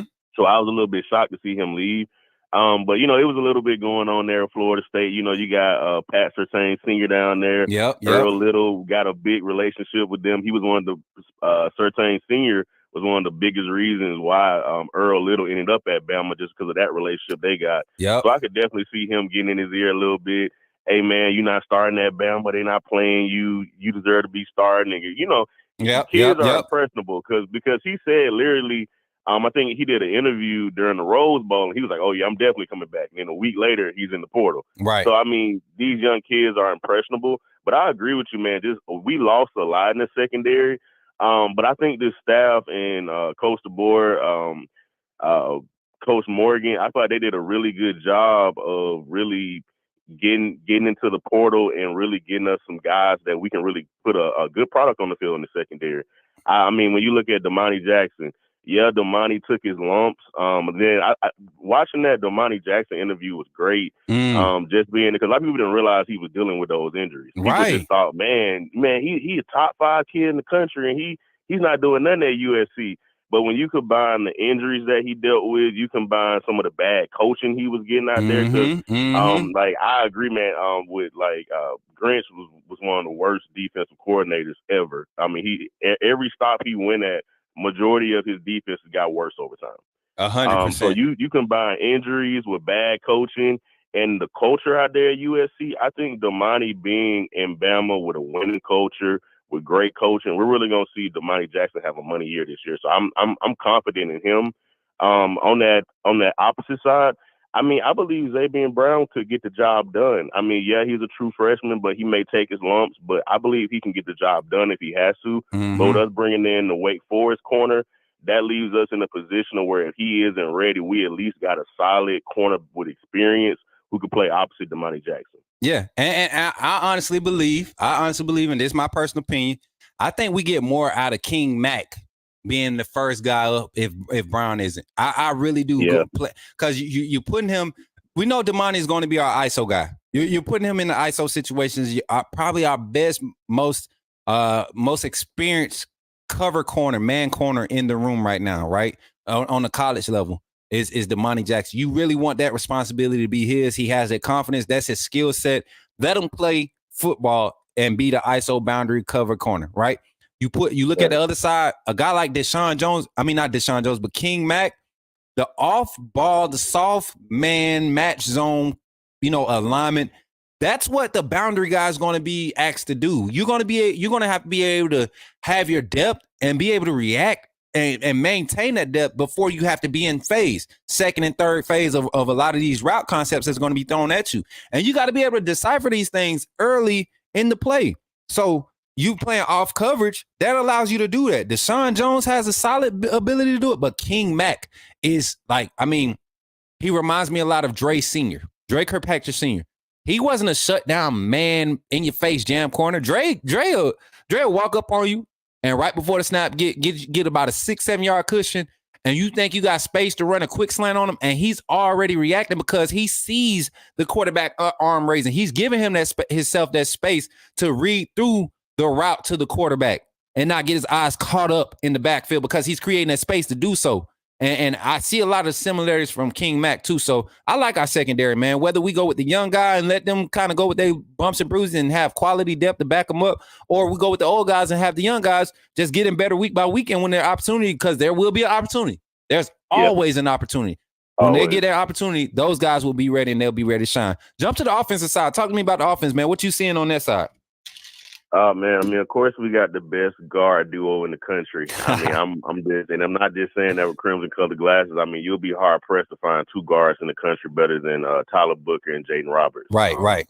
So I'm confident with where the offensive line is going to be. I think the only question, of course, is left tackle. I think being able to get Caden Proctor back was huge. Yeah. Because I was big for, giving the guys who stuck through it and stayed through the spring a good opportunity. I think Wilkin Formby kind of grabbed that opportunity by the horns. I think he's going to be our right tackle. Yeah. Elijah Pritchard, and I think I mentioned this in one of the chats a few days ago. I'm just kind of done with Elijah Pritchard at left tackle experiment. Because he's had so many opportunities. He had last year when Caden first came in. And I remember last year during A-Day, he was just getting pushed back the whole game. And he has struggled at that left tackle spot consistently year to year. And offensive line is a position that sometimes it takes guys 3-4 years to really get ready. But I just think with Elijah Pritchard, that left tackle spot may not be what's best for him, especially in the board system where you don't have to have these big 330, 340 offensive linemen. He may be able to next year. I mean, if he decides not to portal out and he decides just to look at this thing realistically and say, hey, left tackle may not be the spot for me, but I may be able to move in next year if Booker declares for the draft and move in a left guard next year, and it may be a better spot for me. So I'm confident with the offensive line. I see, I saw Caden out at A-Day, man. He looks slimmer. Man. I think they're definitely going to continue to drop some weight from him. Yeah. And I think he's going to come in. I think mentality-wise, he's going to come in ready, man, because I think it's a situation where he's heard some of the talk, people like, man, Caden shouldn't have left, and Caden, people dragging him because he transferred to Iowa and then transferred back. Coach Smook dragged him. I don't know if you was live on that. I remember. I was on the live. I remember. But Coach Smook dragged him because you ain't about to leave and be talking, go do an interview talking about something they care more about me and all this other bull stuff. And then 3 weeks later, you back? What in the... Man, ain't no way in hell I'm not going. Nah, we ain't doing that. We ain't doing that, Caden. But I was privy enough to have some behind the scenes scoops about things that were going on. And when kids are in this situation, this is why, and not to get off topic, but this is why I tell y'all this NIL stuff, this whole being able to communicate with people's camps and players having representation outside of themselves, for their business, quote unquote business. Ventures basically having agents now in college football coming into high school, into college football from high school with agents and representation. That is going to have a lot of these kids' judgment clouded. And Caden Proctor was a prime example. You go over there, you get what? I think it was like $60K or something like that. Some crazy number they was talking about. And he has the freedom to leave and come back. And I think that was the athletic director or whoever for the football program at Iowa. He's like, yeah, Caden Proctor has decided to enter the portal and took a lot of our NIL funding with him. Like that is a sad place to be, college football. Like you got ADs out here just, we took an L. That's a sad place to be. So Caden, I really hope to come in with that energy. And this O-line, I believe we probably have, now we're adding the Michigan State transfer, I think we have an athletic group of people. Yeah, the Michigan State offensive lineman, man, he's going to offer some great depth. He got versatility, too, because one thing people aren't looking at with Coach Cap, he is known for this. He's known for positional versatility. So he's known that a lot of his offensive linemen, all of them know how to snap the ball. All of them know how to play inside and outside. And I feel like that's just going to help you when you have a limited amount of bodies in that room, or you have limited depth in certain positions where, okay, if some, God forbid, something happened to Caden Proctor, Tyler Booker could slide out the tackle. Or you got the dude from Michigan State, he could slide in the left guard or slide in the center, or something happens if Parker Brelford's not ready. So I think that's going to help us moving forward that, we're a little limited as far as experience in certain spots, as far as like depth on the offensive line. But just that versatility that he's teaching everybody is going to help us overall. Okay. Caleb got me straight. He said that was Kirk Ferentz, the head coach at Iowa, was the one that came out and made the announcement about Caden Proctor. That was so funny to me. And I don't like to gloat or glean on somebody's losses, but that was a good one for me. Because y'all sit there and let that man show up to Iowa after leaving the University of Alabama, right? And have him show up to nowhere, Iowa, and y'all act like y'all don't know who he is. Like that was what was told to me. They treated him as if they did not know who he was. That is crazy to me. Yeah, it sounded like they were like, man, we finally got this kid on the team. He back home. We gonna make him take his lumps since he decommitted from Iowa out of high school. And you can't play that game. Like, you could play those games 10 years ago. You can't play those games with the transfer portal and NIL these days. These kids will hop back in the portal in a heartbeat. These kids are different these days. Because a lot of these NIL contributors and collectors that they bring in, they don't think like me. They want to win football games. Some of them don't care about morale and accountability and all that. Some of them just want to win football games for the University of Alabama. So guess what? He went over there and cut him a $30K check or however much it was, $60K. He went over there and earned that money. Guess what they said? Man, look, you left here making $85. I give you your $85 back, and just to get you here, to make sure you staying here, we're gonna put you up in this apartment off campus. We ain't even tripping about it. Just make sure you stay. And make sure you earn your spot to get back on the field. That's all we worried about. Oh, yeah, I'm coming back. You know, I like the fried Oreos down in T-Town anyways. You know what I'm saying? Sign me up. You get what I'm saying? Like, that's how easy it is now in college football. So, yeah, it's good to have them back. Final thing, man. Final thing before I let you go.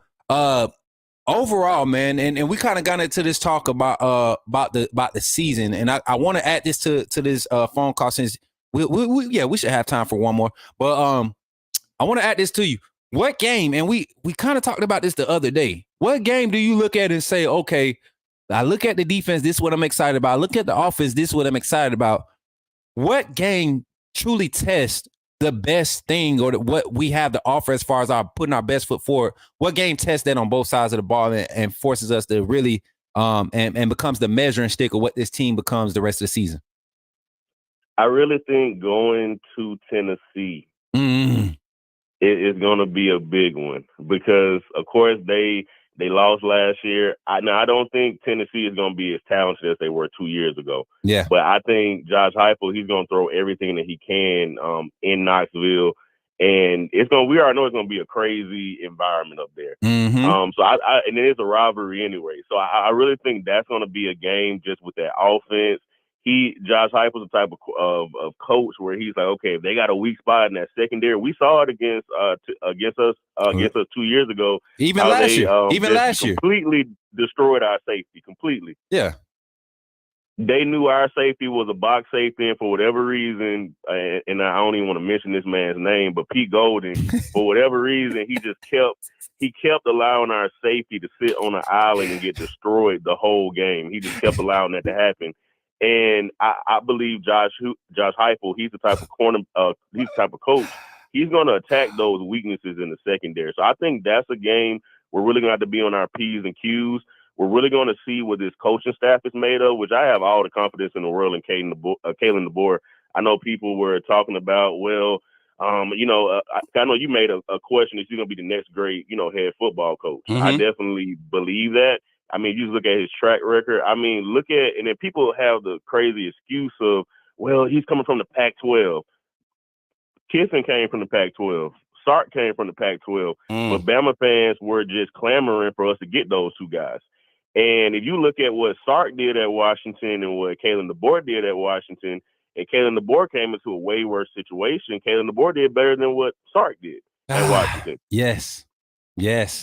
And a lot of people are not going to give Sarkisian his crap because he had a nice roster Lane Kiffin, when he got to USC, he had one of the most talented rosters in the nation and could not turn it over. It over. I think the only thing that killed Kiffin was, Kiffin was he ended up dealing with all that mess with Reggie Bush and Pete Carroll. He had those scholarship restrictions. I think that's what really hurt Kiffin, was getting on probation and all that. But yeah, I mean, the board did better than both of them in the Pac-12. So that's why when I hear people say, oh, he's a Pac-12 coach, and then people got to realize too, I know as Bama fans growing up in the South, being SEC fans, we're always going to believe the SEC is the most dominant conference. People got to realize that when the SEC was that dominant conference, we were just destroying everybody. The game of football was different. Right. Like when you were playing football, Coach Smook, it was a different game. How many times did we I don't see people running 22 and 21 dive no more out of the 13 personnel I formation. Like I don't see that anymore. I was playing free safety, walking down to the level with the linebackers because I knew the 28 toss or the 29 toss sweep was coming. I knew the 21 dive or 36 dive was coming. Like we knew these things was coming. That's what college football was for the longest. Right, and then you had receivers scared to even run across the middle of the field back then. So they knew a safety was coming and knock their head off. It's different. It's a different game with the targeting rules and unnecessary roughness rules. It's a different game to where you can really just space it out and you can really just throw the ball all over the field.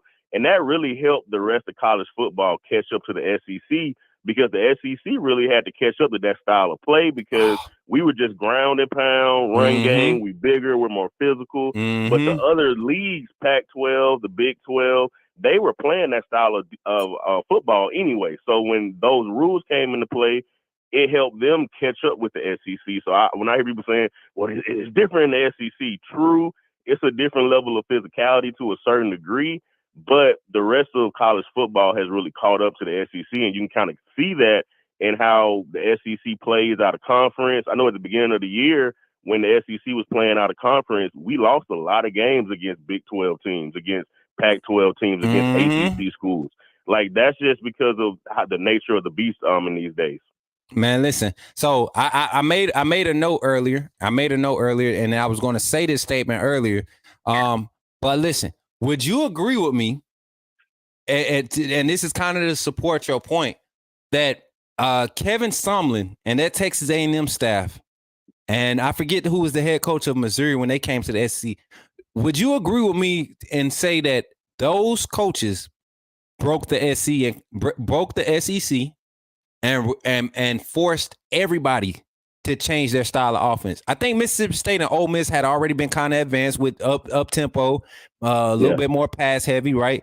But would you agree with me if I made that claim that Kevin Sumlin and especially Kevin Sumlin and the A&M staff, even though they didn't have the early success like Missouri did, Missouri was in the East, they was in the easier side of the conference.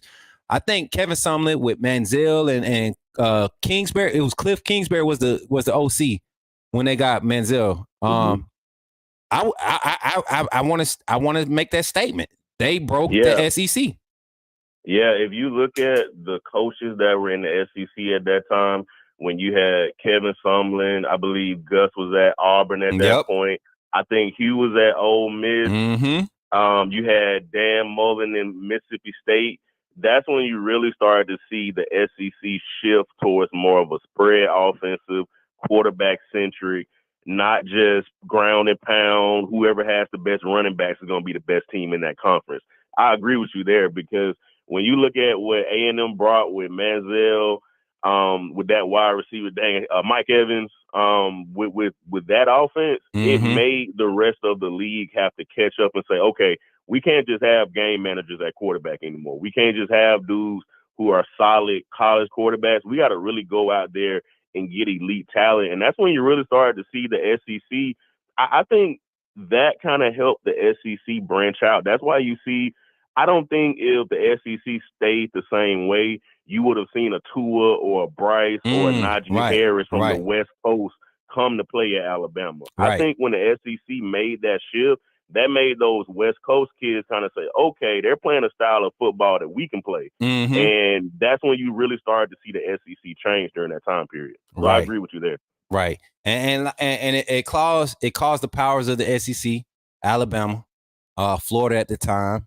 LSU was still up there. Georgia was always in the mix of things, even though, under Mark Richt, they were always talented and always in the mix. Those teams started to change their style of offense, which is what you see now. You see variations of it now. And Tennessee has come along. Texas A&M has come along and continue to evolve their style of play. You look at even how Mississippi State how they've adjusted their quote unquote air raid style that they had to move on from as a recent. They've adjusted and still they remain pass heavy. So the SEC, if people say we do it different, actually we ended up following the trend. We ended up having to catch up on when it comes to the offense, defense too. Yeah. We had to learn how to play in space. You can't have no 265-pound middle linebackers no more. 255. Right. Everybody talking about all these recruits. They too small. They linebacker. The edge. Nah, these kids are exactly what you need. They're bigger guys that can play in space. They don't necessarily need a ball in their hands. But they can move like the guy with the ball in his hands. They can keep up with like the guy with the ball. They don't have the hands, but they got the power. They got the tenacity. They got the vision. You know what I'm saying? Just because you can't score on the offensive side don't mean you can't be on that field and be effective. And I see that in Duke Johnson, Luke Metz, QB Reese. I mean, linebackers that we got. Miles Johnson. I mean, just turn on the film for just about any linebacker. Jaden Harmon is another one. Jaden Harmon. Duke Johnson, Luke Metz, that trio of guys, Noah Carter. Oh man, that is going to be a group to watch, and they're going to have to sit behind the likes of Yanzi Pierre, Jay Sean Ross is going to probably end up being one of those forefront guys before those guys take over.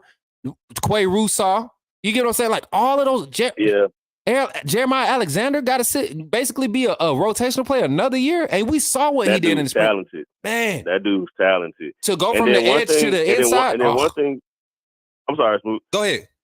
No, and I was just saying one thing, just to kind of the piggyback off of your point, man. I saw a stat a few weeks ago. It was talking about all the linebackers who were drafted in the NFL draft from round 1 to round 3, and it showed what their measurables were coming out of high school. Yeah, their measurables were between 6'1" and 6'3", and about 205 to 210 pounds. Right. So the fact that everybody is saying, "Oh well, we getting these small linebackers," that's what the schemes call for in today's age. That's where your top linebackers are coming from. They're coming from that range. Like you mentioned, you can't get those big 250, 260 linebackers anymore and expect to have a good defense. Right. And then to your point on there, who do you think these recruiting analysts for these colleges, who do you think they're getting their tips from as far as to what the next level is looking like?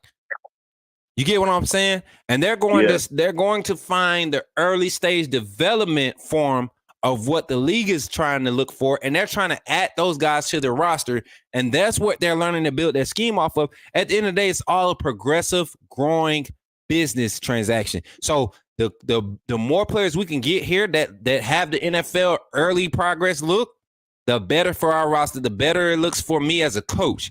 How do I develop them? Oh, if I develop them at a fast rate, the better it looks for me and my staff, the better. I mean, it all ties into the same. So we on the right track, Davin. That's why I love when you call in, man. We got some great callers. I'm gonna tell y'all like this, and I'm gonna take a little segue, step off into right field real quick. We ain't going left field, we're going right field. I went back and I haven't been able to watch my own segments. We only used to be on the live for like an hour on Bama football. I had got to the point where I couldn't rewatch my segments because there was these phone calls that we have on this show. And I mean, every single last one of them since last week. And this is our 10th show. No, this is our 8th show. I'm sorry. This is our 8th show. I've watched every episode of Coach Smook morning show, Coach Smook evening show. I've rewatched all of them. And I can't lie. I promise you, the phone call segments have this channel buzzing. So, Davin, I appreciate you, man. I appreciate you 100%, bro. Keep bringing that fire when you call in. I like having you on the tail end because you really come in with the perspective of everything. And I want more people to be encouraged to call in because this is all it's about. There's no right or wrong answer in this. This is all about conversation, getting the talk out there, getting people. It's a lot of people that share the same thoughts you have. There's a lot of people that disagree with what I say. But to hear it and have it dialogued and talked out like it has been on this network, I'm glad that we're providing this space and this platform to do so. I appreciate you, my boy. Anything you want to say to the family before I let you off the line, brother? Yeah, man. Y'all have a prosperous day, man, and let's continue to run the numbers up, man, and get this channel even hotter for Coach Smook, man. Hey, Moonrocker, hold on. Moonrocker said earlier, my phone kept clicking. He said my phone kept clicking on Davin's profile off the chat and playing gospel music from my pocket. What you got going on your profile, Dav? You got like a animated Avatar or something? What you got going on? Nah, man. So I'm a minister of music here at a church here in Birmingham. So that's why there's a lot of gospel music on my channel. Okay. Listen, me too. You know, that's probably where we got the connection at. Me, you, Piano Man. Believe it or not, bro. Our community has. I might be able to have a live band setup. We talked about this in the lobby last night. If we have a live band setup on Georgia versus Bama versus Georgia tailgate, well, we might have to have church Sunday out there in T-Town. We might just have to pull up, have an outside look. They call it a tent service. We might have to just put a tent up and have us a tent service Sunday, man. We got the makeup. We got the pastors in here. We got Rev BB coming in. My mom and dad, the pastors, they be coming in. OG Gil Cruz, the deacon, senior deacon and head of security here and Uncle Jay, the deacons of the house. We got the mother boy. We got Auntie Janet, Cindy. We got the missionaries of the church. We got Marquita, Quaisa, Coach Carr, the evangelist. Boy, we got the whole church up in there, mud. Boy, we got them, y'all. Right. Moonrock can play the guitar. You know what I'm saying? Dangalang. You know what I'm saying? We out here, bro. We out here, man. Listen, I would love for us to do something like that. Be on the lookout for that. That's just something that came up in my head. I think Piano Man wanted me to text him on that too. I think that's where his energy was going. I really think God just gave that to us. But Davin, you said roll tide to the family, man. Anything else before I let you go? I kind of went off. It made me feel good. No, you good, man. You good, man. Roll tide, man. I'll definitely be calling y'all soon. For sure, man. Appreciate you, my boy. Appreciate you. All right, we'll do it. Roll tide, man. Roll tide. Yes, sir. Y'all, great phone call segment today, man. Great call-in show today, y'all. That was, listen, today, it took it up another notch. I don't know about y'all, but it definitely took it up another notch for me. With the phone calls we had, having Big Bama call in, having Davin call in. Who else called in? Y'all know Zach popped it off. Who else called in? It was somebody else in between them, wasn't it? I forget. Y'all forgive me. I forget. It ain't that it wasn't a good call, but I definitely forget because we get to talking, man. We get carried away. We get into these long conversations, and I enjoy them. I enjoy each and every one of them. I would love for some of our ladies to build up their confidence and call in. You know, listen, don't tell my mama. Listen, y'all don't hype my mama up to call in, y'all. Do not hype my mama up to call in. Y'all know I'm long-winded, but I'm going to tell y'all who I get it from. Y'all remember that song? She get it from her mama. Well, he get it from his mama because I can go. I was supposed to be in the closeout service 30 minutes ago. And I'm still up there talking about nothing. And people listening. And egging me on to talk. That's what y'all do. Big Bama called in. Yeah, we talked about Big Bama. Davin. 15 more likes to 100.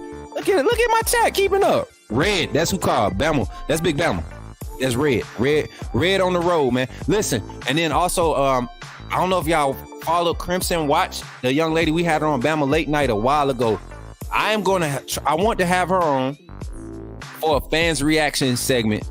I want to have her on. Y'all know Coach J does reactions. I would like to have a male personality come on and a female personality, and they do a combined reaction on topics that I bring up. So be looking out for that. If y'all want to support that, I'm about to start pushing that. Probably not this week, but we'll get to it the closer we get to the season. I think that's when you're going to get some of the best fan reactions, but I would love to have her on. But as we close out, y'all, we got about 2 minutes. I'm going to try to do this for real today, y'all. I'm going to try to stay on time. So don't forget, announcements coming up. We got the main thing is my birthday is on Sunday. You know what I'm saying? So we're going to try to do it live. I'm going to be back home. I might just go live and let y'all, hang out, talk to the family.